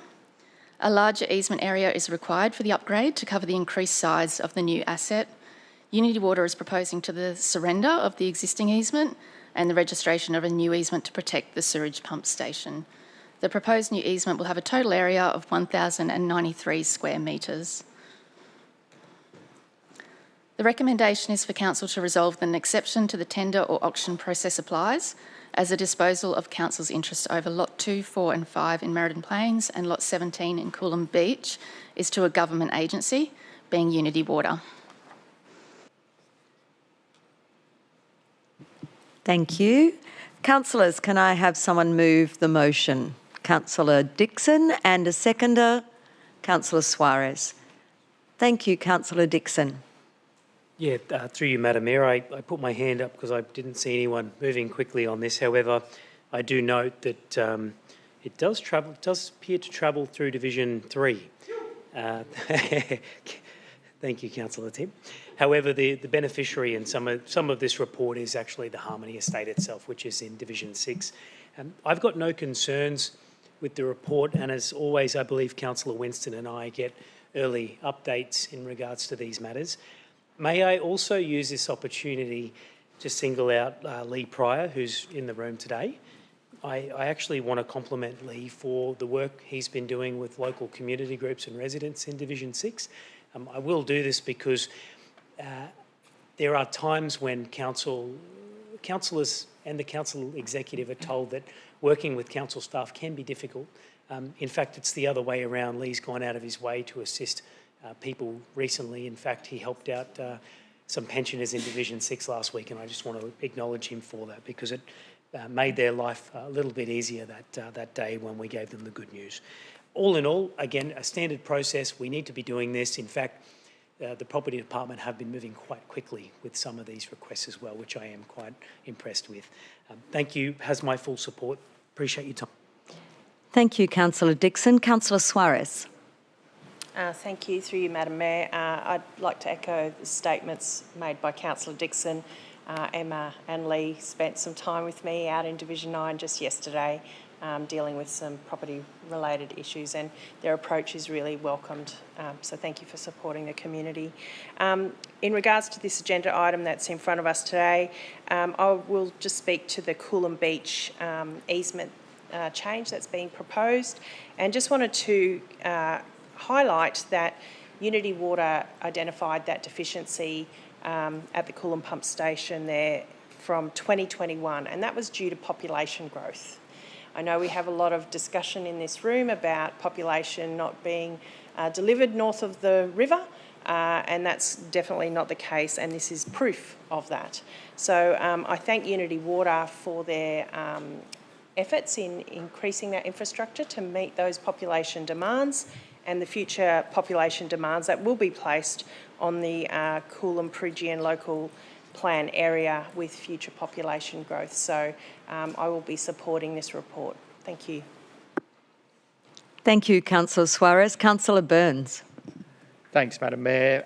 Through you, it's simply, for me, I'll just rise to support it, recognising it does run through Division 3, as Councillor Dixon said. It is actually a doubling up of what is already there. So it's actually looking at about a 4 metre wide increase, I think it was in the report. So it's not in a significant way going to impact on the surrounding area. And we are hearing regularly that some of the people's concerns in our region are, as we grow, that we're not seeing infrastructure keep up with the growth of housing and all the rest of it. And this is evidence that we can see that infrastructure delivered in a timely way. And so it is appropriate that it goes through this space to connect up with Palmview, as Councillor Dixon has raised. So maybe good evidence there that we can get the infrastructure required when needed. So thank you. Thank you, Councillor Burns. Any other councillors? No. Councillor Dixon, would you like to close? No. Okay. In that case, councillors, I shall put the motion to the vote. All those in favour? And that is carried unanimously. Thank you. Thank you both. We break? Councillors, we'll just take a short break for morning tea now for 10 minutes so that then we can come back and continue with the rest of the agenda. And as we do take this break, I'd like to just acknowledge we have a former Maroochy Shire councillor in the room, Councillor Errol Middlebrook. Thanks for coming along to see how we're doing today. Lovely to see you here, and we'll be back in 10 minutes. Thank you all.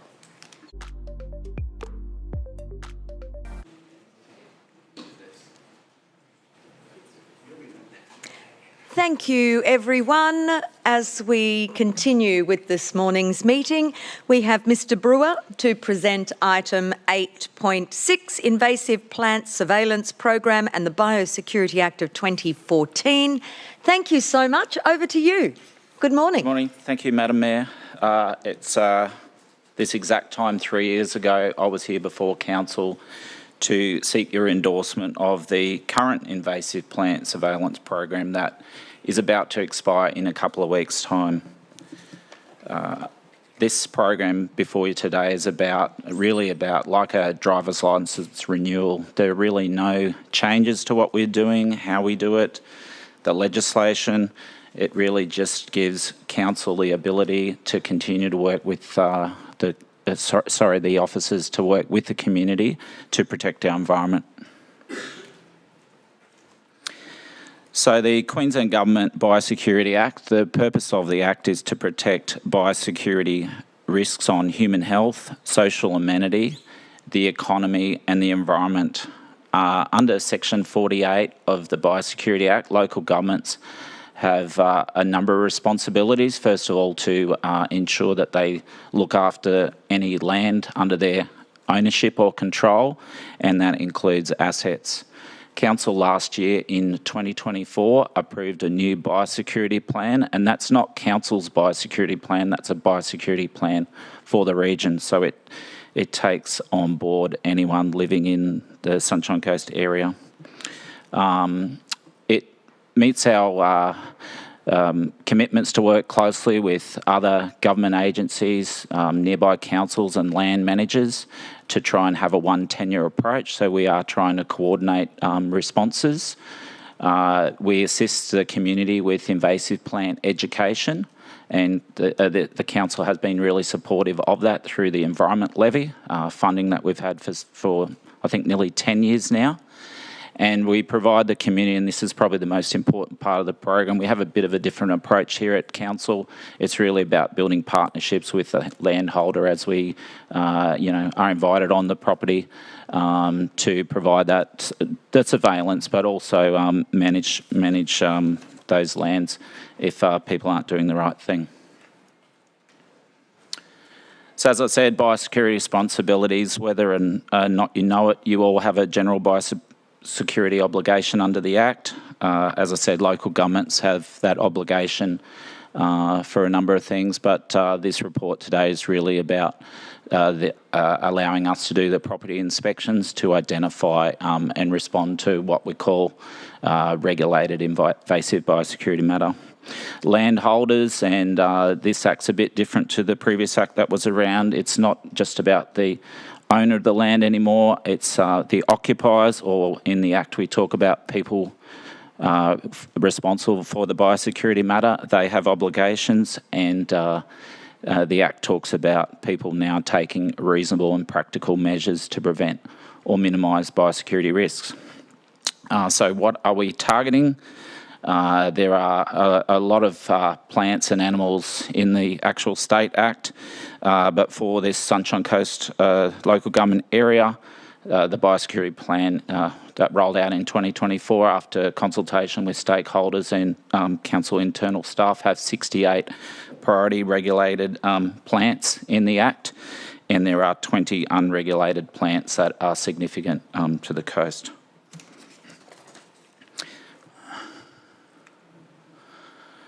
So what areas will we be looking at?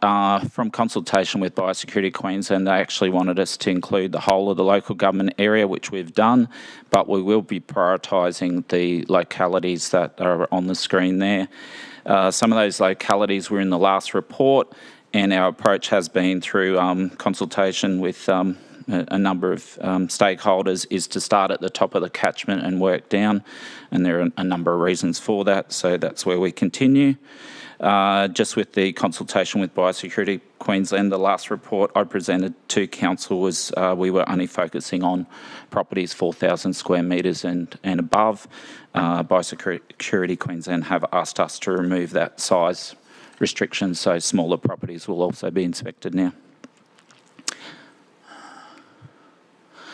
So implementation of the program, the key, as I said before, are the site inspections. I suppose what we're a bit different here at Council, we do letterbox drops a couple of weeks before and let people know that we're coming. The endorsement that we have, the approval currently, is that we could enter properties without the landholder knowing.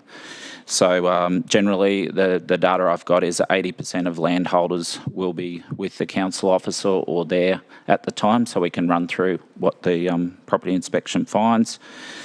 One of the keys to the program is that that's the point where we can build a relationship with the landholder and really offer up that information, that expert information. But through the environment levy, council has supported free weed hire equipment. And in that photo there, you'll see a wick wiper that costs around $9,000. It's not the piece of equipment many landholders would be able to have sitting on their property to use 1 or 2 weeks a year. So that is,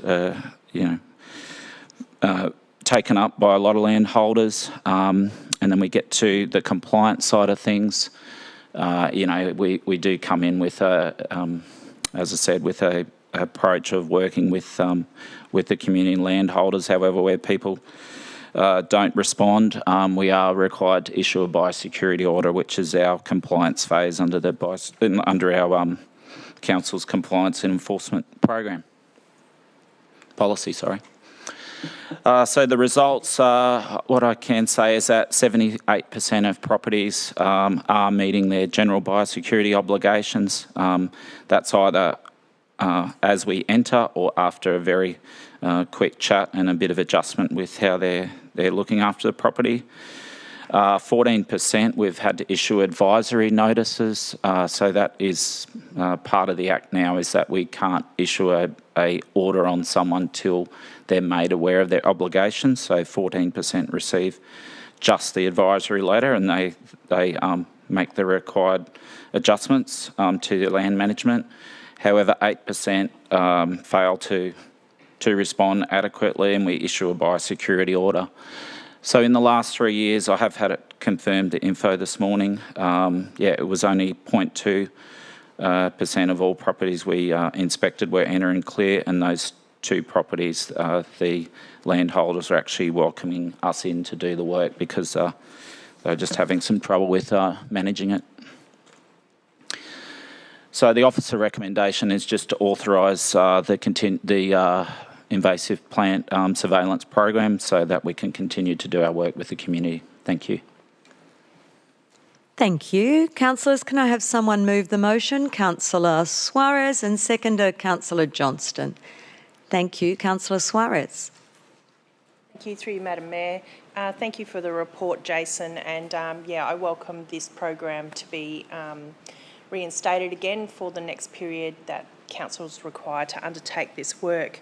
As you mentioned, we have, there are heaps of invasive weeds, like too many to number, but under the Biosecurity Act, we really only have to manage those regulated ones, which you said were 68, and we've added 20 unregulated weeds on top of that because they're prevalent within our region. So it's additional work that our council has taken on. Also, it was interesting to note that the land size has changed, so you'll be inspecting all properties rather than properties of a particular size, which also will add burden to the work that your team will have to undertake. But it's been really heartwarming to see how well our community has embraced their obligations generally across the coast, and anecdotally as well, whenever council puts together a display at the garden show or at the one of the Nambour or Mullaney shows, it is one of the most well-attended tents that I see across those shows. People have a genuine interest in trying to manage weeds on their property as well as animals. So the biosecurity obligations of the council not only include the inspections, but the additional services that we offer in terms of education and equipment hire, and that has assisted in our community being able to manage their land holdings in an appropriate manner. So I would encourage all of my councillors to support this work going on in the future. Thank you, Jason. Thank you, Councillor Suarez. Councillor Johnston. Thank you, Madam Mayor, and thank you also for the report. Unfortunately, I'll be talking about my age-old gripe about weeds. The fact of the matter is, yes, we are surveilling properties that are privately owned, but we don't do the same thing for our own roads and lands. And I think it's time that we faced up to the fact that a lot of the weed infestation is coming from lands which we have control of. So, Jason, I'd suggest that you and Scott and I do a good tour of Division 5 so I can show you where all the weed infestations are. A lot of them are not just on council roads, but also in main roads. So we need to put pressure on main roads to do something about them. And unfortunately, things like in the hinterland is where the weed problem significantly is, because it's the type of soil and also the climate and the rainfall. So weeds that don't grow down the coast grow in the hinterland.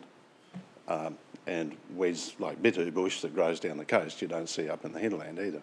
But we've got to do something about getting on top of the weed program.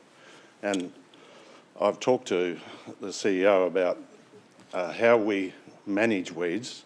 I think weeds from every department of the council should come under the control of the biosecurity team. They know best when the weeds are flowering and when it's best to treat them. Because at present, what's happening is on the council lands and drainage reserves and all those sorts of things, when they do go and treat them, if they do, it's often done as a last consideration in the budget, in their budget, and it's after it's flowered, which is too late because flowers turn into seeds, seeds turn into new plants. And it's also interesting to see that the property inspections, the vast majority of them are in Division 5. So there's no mystery as to why I'm always banging on about weeds.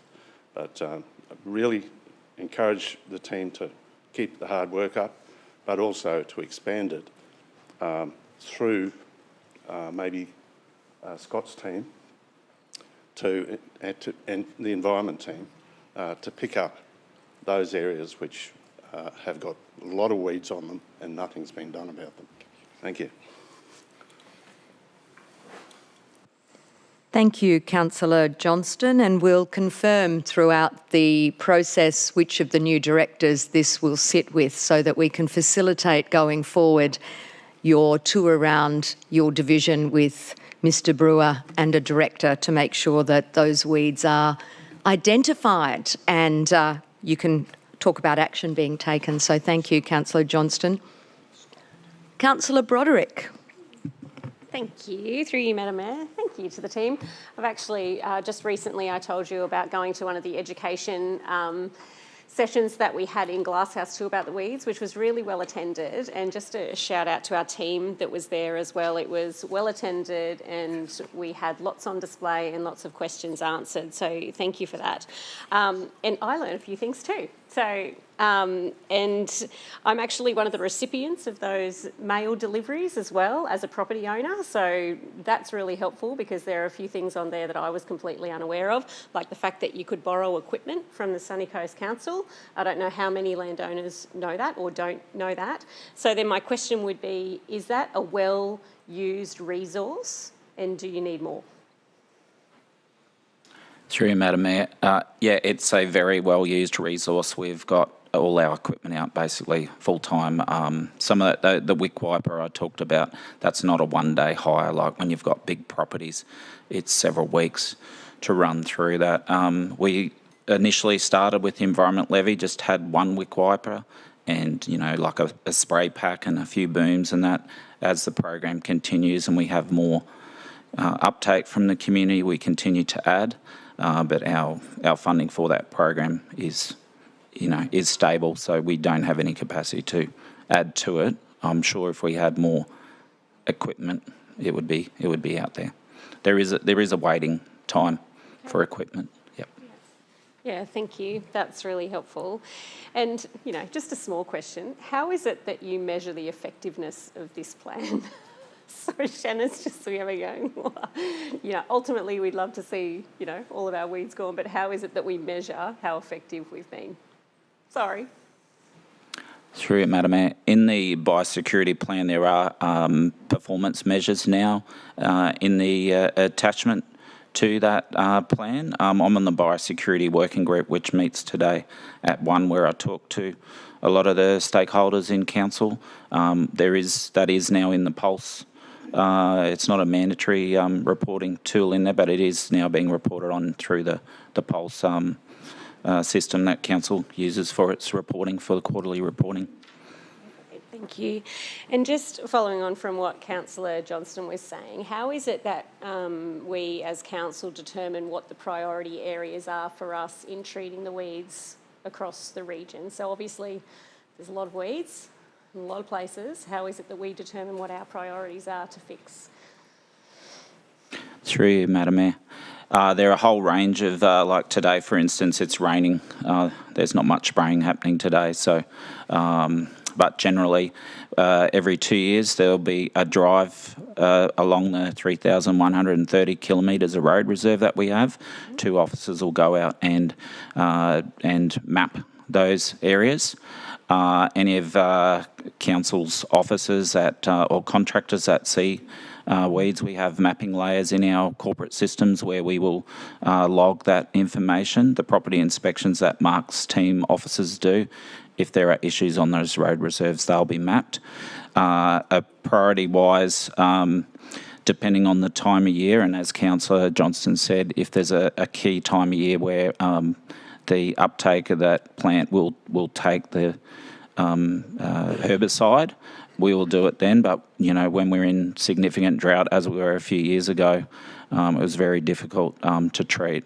Also, when we've had, when we had Tropical Cyclone Alfred come through and we had 3 or 4 months of really wet and boggy weather, it's very difficult to do things. But generally through that 2-yearly survey, that really tasks us up for the next 12 months, and based on the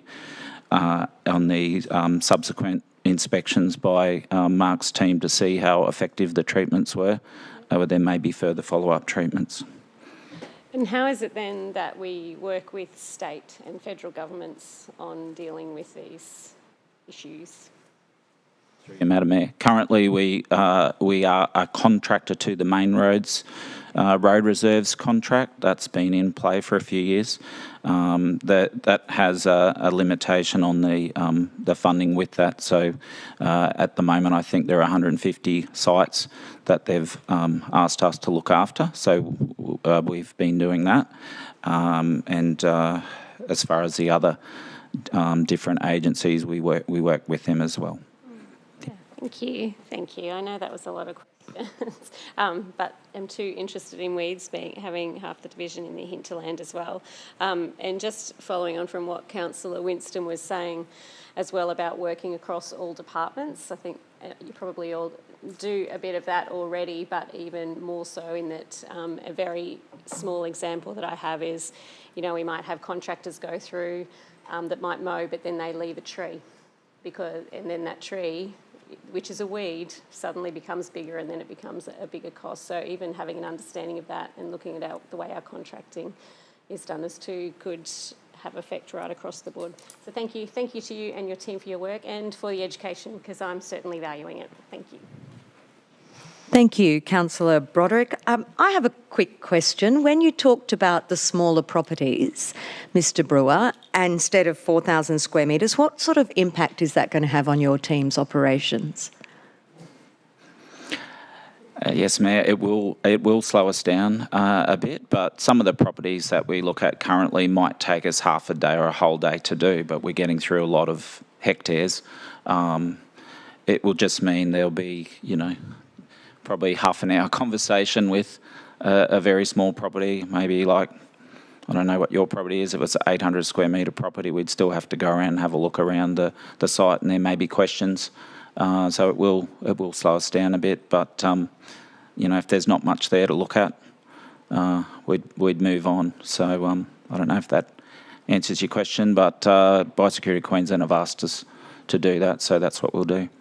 Thank you. Thanks for that. I guess there's education in that too with the smaller property owners, so thank you for that, Mr Brewer. Councillor Natoli, you're next on the list. Thank you, Madam Mayor. Thank you, Jason, for the work that you've done. Just a question. You cover the entire Sunshine Coast area, don't you? Does that include state reserves and national parks? Are they included? Yeah, through you, Madam Mayor. They're not properties that we inspect. We can't issue notices on those agencies. We can issue like an advice to let them know that there's an issue there, but... And the question is, what happens when you do provide that advice? Do they actually act on it or not? Through you, Madam Mayor. I'm aware of one I was involved with on the Koana Way, where there is a large groundsel infestation just before the bridge there, just near the industrial estate. We contacted them and they were fairly quick to respond. We do have contacts through Department of Main Roads and various contacts, and we also meet at a regional level. Recently it was at Gympie a few months ago, so we do meet with those. We have personal contacts with those different agencies, so we do have pretty good take-up from that. I mean, in my 16 plus years, but it's spanning over 25 years in local government, it's been noted that, as in particular, the national parks are not in that great condition, and a lot of properties are impacted because of the invasive weeds and pests that are on those properties, and yet, there's a requirement on us to be able to do what we can, and it's very difficult to try and manage an entire area when you've got a state government and government departments that don't put the same focus and attention as what the legislation requires us to do. So it'd be nice for us to be able to have a greater partnership discussion, maybe through the Mayor and the CEO, that needs to be dealt with, because it's pointless us doing all this work when, these national parks, and they're spread all over our local government area and state land, has problems, and it's just creates a problem.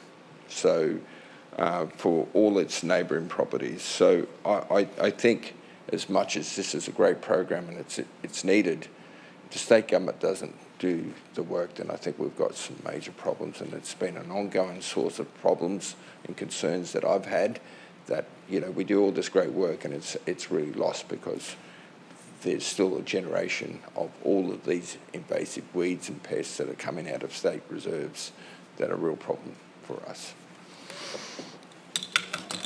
Yes, Mr. Brill.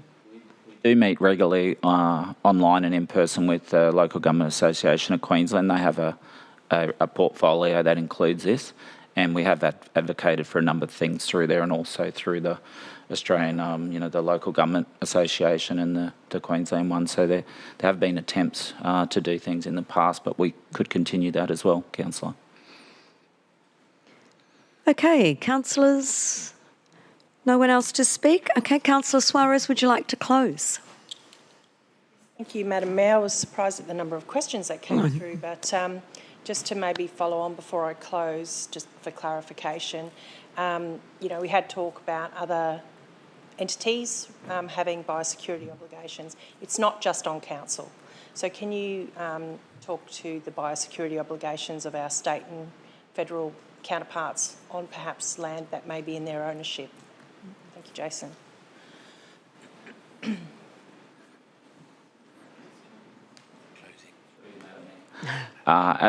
As I showed in that,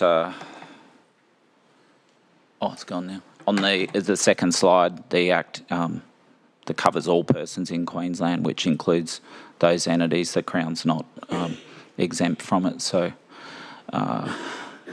they have just the same responsibilities as us. They've been a part of that development of the Sunshine Coast Local Government Biosecurity Plan, and they would have those same requirements. Thank you.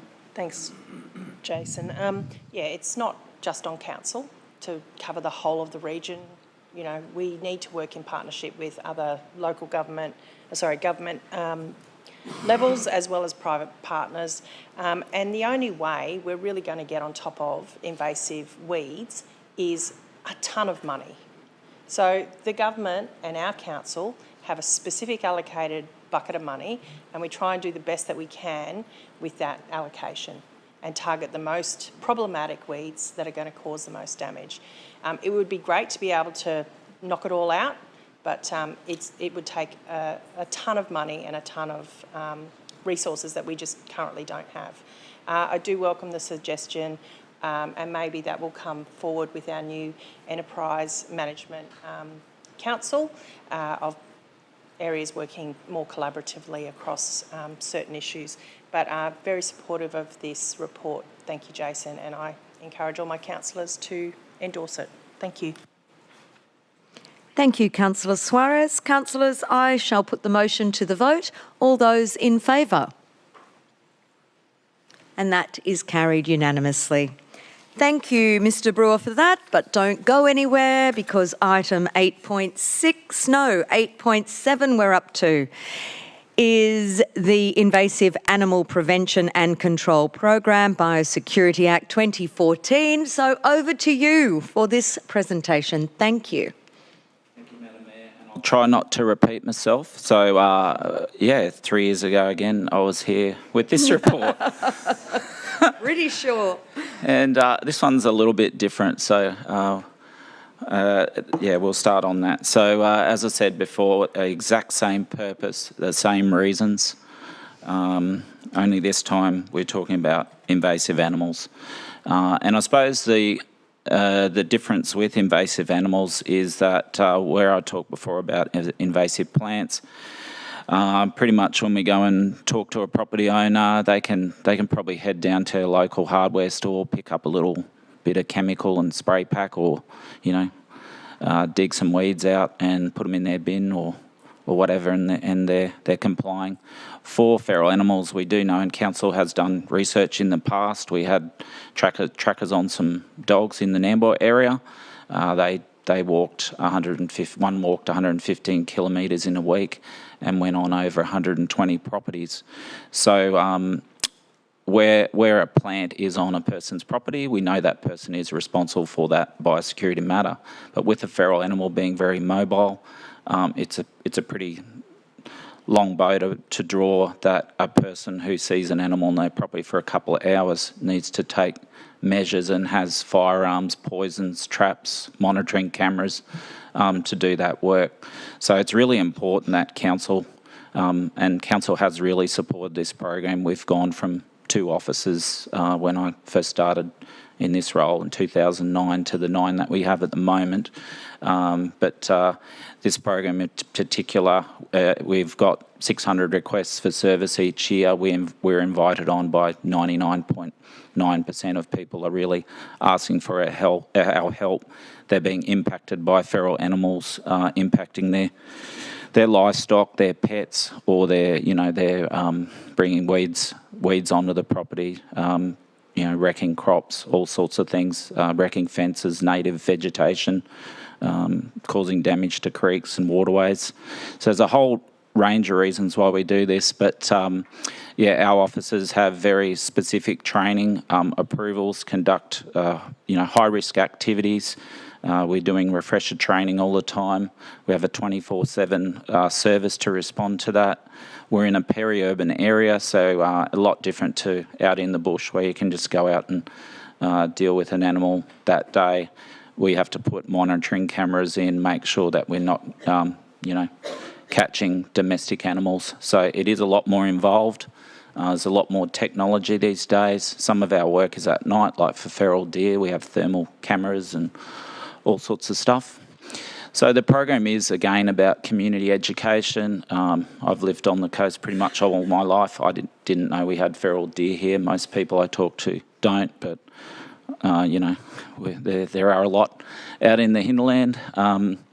We're assisting community members, and it's not one approach fits all. Depending on what that community member is willing or can do, we will try and fill the gap. We're collecting data, so that can be sand pads or monitoring cameras that are trying to look at the passive activity index, how many animals, the populations in those areas. So we're surveying them. That can include the landholders collecting data for us. We're working across tenures, so we work across a number of different areas at once. It's just not in isolation. We are removing feral animals, and we're partnering with a number of research institutions and Biosecurity Queensland.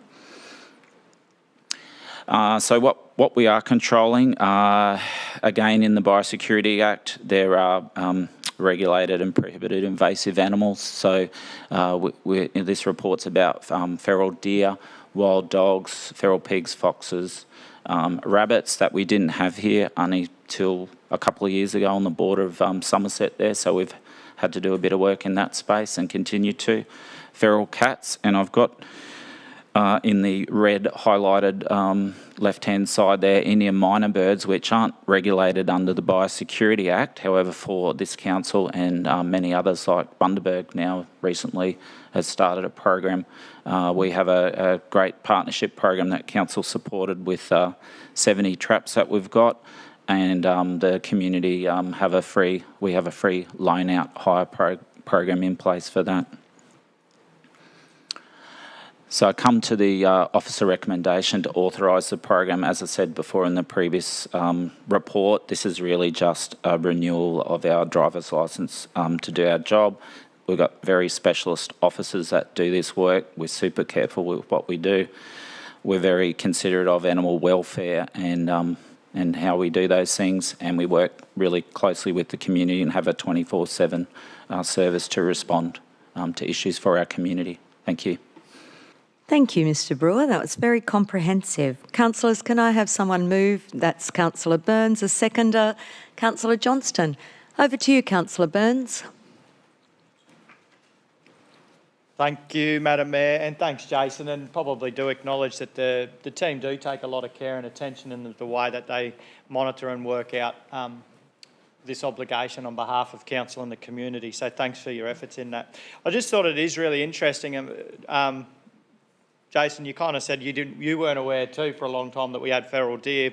Maybe it might be helpful for community members to recognise that some of the actual species targeted include wild dogs, they're not domestic dogs, dingoes, feral pigs, feral goats, feral cats, feral deer, European foxes and European rabbits. So there's actually a lot of feral animals we've got on the Sunshine Coast. We're a big region. People fail to remember that often, that we cover an area of about 2,200 square kilometres as an LGA, and that's a pretty big space. And so there is a lot of spaces for these feral animals to take hold. So this work is really vital. As Mr Brewer clearly articulated during the presentation, our ability to control these feral animals also then enhances and protects our environmental and natural spaces. It protects our native species. Foxes, we know, like even in our coastal dune system and that sort of stuff, will be actually attacking possums, native birds, all the rest of it. So this work actually protects our native populations. It does protect and helps retain or diminish our weed transportation across spaces. It protects our waterways. It protects so much of our space. So it's really vital work, and so I just do commend this report to the team and acknowledge that this is just an extension of what the work is already. It's an update to the biosecurity obligations we have as a council, and just again commend the team, and thanks Jason for your leading of it. Thank you, Councillor Burns. Councillor Johnston. Thank you, Madam Mayor, and through you to Jason. I just want to thank the team for all the work they do in this area with feral animals. You know, we've got a couple of feral councillors here. I'm surprised their photo's not on there, but anyway, it's you know what I'm talking about, don't you? Yeah, right, yeah. Councillors. We had a problem with rabbits a couple of years ago. Have we had any more identification of rabbits since? Through you, Madam Mayor. Council, we recently did letterbox drops and contacted the properties that we previously had the infestation in, where we did some treatment and control works. We haven't had any more noted as of late. We had a very effective rollout of our program when we first noted it. Yep. Yeah, and that's predominantly in my division at Conondale, but over in the back of Kenilworth or Obi, there's been a few over there. It's great to see, because once rabbits get a go on, the damage that they can do and the risk they pose to animals, horses, cattle, etc., with their warrens can be significant. You recently caught a lot of wild pigs. Would you like to tell us a bit about that? Madam Mayor. Yeah, so just with our control programs, sort of the old school way to catch feral pigs would be just to put some, well, we use pineapples and watermelons and, fermented grain and those sorts of things, and pigs are very smart, so you don't want to set a trap early on. So we wait a few days, and normally there'd be a little tripwire that would, once a couple of pigs walk through, you probably miss the rest. So our sort of smart traps that we've got a gate that sits up high. We've got monitoring cameras on that.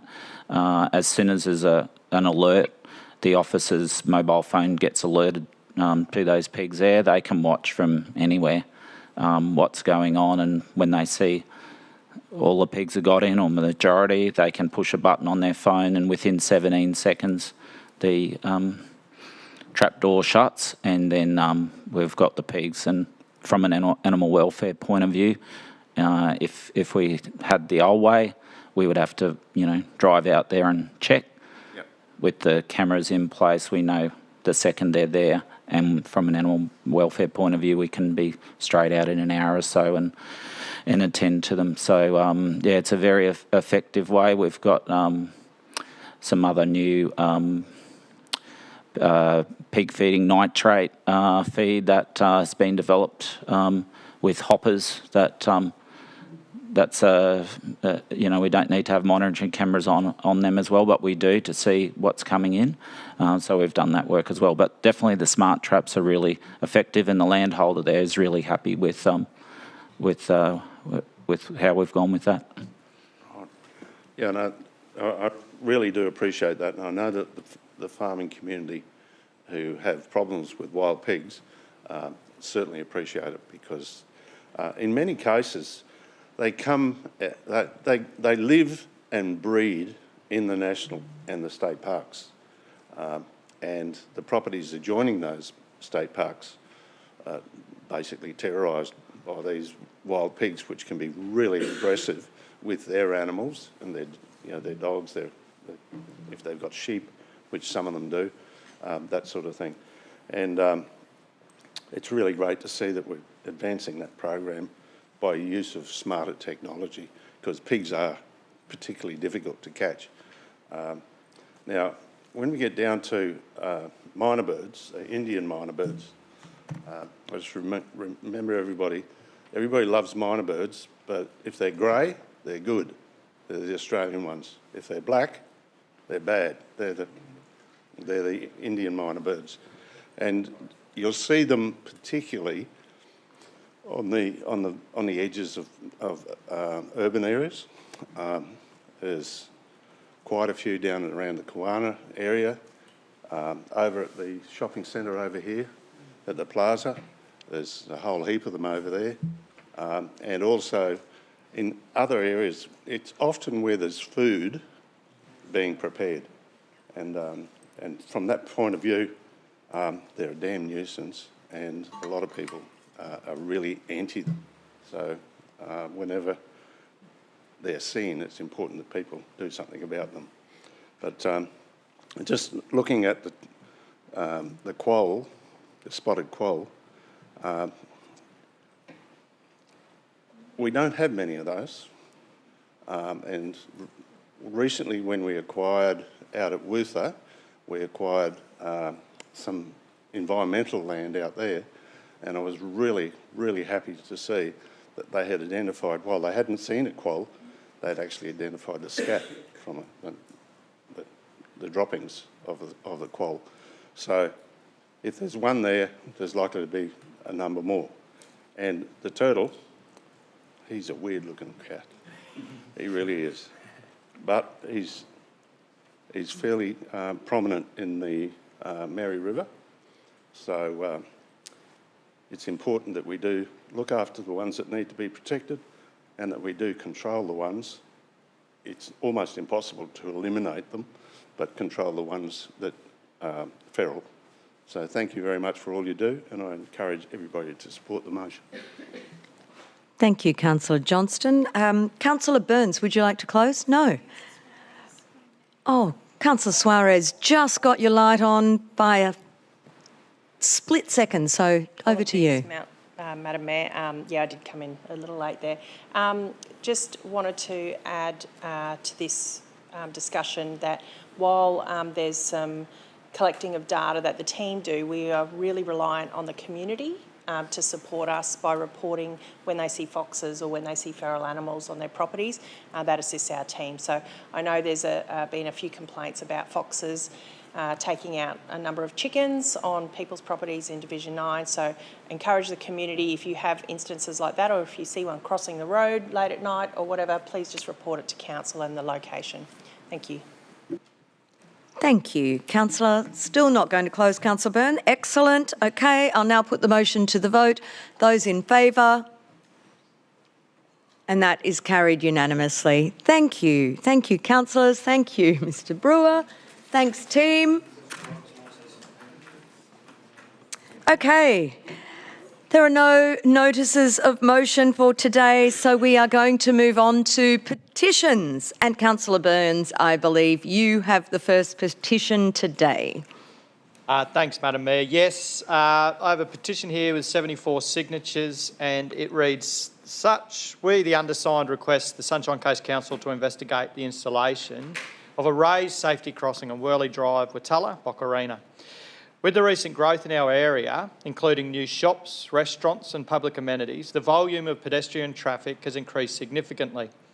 Families, children riding bikes to Kawana Waters State College and weekend visitors are regularly crossing Wurley Drive, which currently lacks adequate safety infrastructure.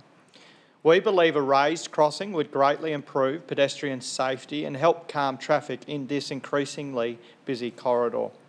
Additionally, the short stretch of Wurley Drive has become a hotspot for speeding vehicles, with some drivers appearing to use it as a place to test their speed over a short distance. Reducing the speed limit in this section, along with the implementing a raised safety crossing, would greatly improve pedestrian safety and encourage responsible driving. So I'd like to be able to present this to the CEO, please, for consideration. Thank you. So Councillor Burns has moved the motion and seconded Councillor Natoli. Thank you. So Councillor Burns, would you like to speak for a minute? Yeah, very briefly. As councillors may well be aware, this area of Boccarina Beach and Wurtulla has really developed quite significantly over the last 5 years particularly. It's almost complete and therefore the residential numbers in that area has increased significantly. There is a lot of traffic broadly through Nicklin Way and people do seek to avoid that by taking some rat runs through some of those side streets. So the request is reasonable in the light of the increase in what's happening in that area. And so I think it's, I'm glad that the community have come forward with in a united way around this. Thanks, Madam Mayor. Thank you. Thank you. I'll now put the motion. Oh, I'll wait for you to get back so you can vote. Okay, I'll put the motion to the vote. All those in favour? And that is carried unanimously. Thank you. Thanks for that. The CEO has it. Now, Councillor Law, I believe you have a petition to table. Thank you. Through you, Madam Mayor. I have a petition from lead petitioner Ms Helen Tagg. We ask the Sunshine Council to urgently address the escalating safety, health and environmental issues in Nambour parks and public spaces. Homelessness is not illegal and should be met with compassion. However, the rise in long-term camping, often by individuals arriving from other regions, has led to serious impacts. Without access to hygiene facilities, sanitation, these informal campsites are creating unsanitary, unsafe conditions. Residents report public drug use, verbal abuse, intimidation and environmental damage. Volunteers, groups like Bush Care have withdrawn from certain areas due to safety concerns. While Council does not consider homelessness camping illegal, the absence of clear enforcement is placing many individual local workers, family, children and elderly residents at risk. Tent encampments have become semi-permanent with growing concerns around health, waste, fire, hazards and damage to public land. We request Council to develop enforceable guidelines to deter long-term camping and ensure timely removal from public areas. Provide alternative locations with hygiene facilities and outreach services. Increase patrols of homeless encampments and community spaces to improve safety. Install lighting, signage and surveillance to discourage overnight stays, collaborate with Queensland Government to manage inflows and expand housing options, clean up and restore damage to natural spaces regularly, communicate clearly with residents on actions and progress. We seek a compassionate but urgent response that restores safety, dignity and fair access to public spaces for all. The petition has been in existence for 2 weeks and has 1,526 signatures. I move the petition be tabled. Thank you. Councillors, the seconder for the petition, Councillor Bunag. Councillor Law, did you wish to speak to the petition for a minute? Thank you. The petition is very clear, very detailed, and is under 250 words. I checked. It also has 1,526 signatures, of which 659 are from Nambour, 75 from Budrum, 47 from Wumbai, 33 from Yandina, 31 from Palmwoods, and 29 from Maroochydore. This is a petition of local people genuinely concerned about this matter. That's 874 of the 1,526 signatures from the local community. Nambour is at breaking point in particular, and the crackdowns in other regions is what has pushed people here. I acknowledge and recognise the support of Mayor Natoli to bring the Housing Minister to the Sunshine Coast twice within 8 days to look at this issue and to start the work towards solutions. The people of Nambour are calling on the Council to bolster our support for the work we're doing and the work of NGOs who are at capacity and at crisis point. This is overwhelming our community in Nambour, and we are looking about the safety and dignity and justice for all. Thank you. Thank you, Councillor Law. Councillors, Councillor Law has moved the motion. Can I have a seconder? I did that. It was Councillor Bunag. Thank you. You moved that. All right. Thank you. We do need to vote. I'm just going to add a little moment to say that it's okay. We did have the Minister here. It has been urgent action that's needed on alternative locations, so acknowledging that. So, councillors, I will now put the motion to the vote. Those in favour? And that is carried unanimously. Thank you. You can now bring that to the CEO. Okay, councillors, we have no further items on today's agenda. I note the next ordinary meeting will be held on Thursday the 18th of September at 9 a.m. So I will now declare the meeting closed at 11:42. Thank you.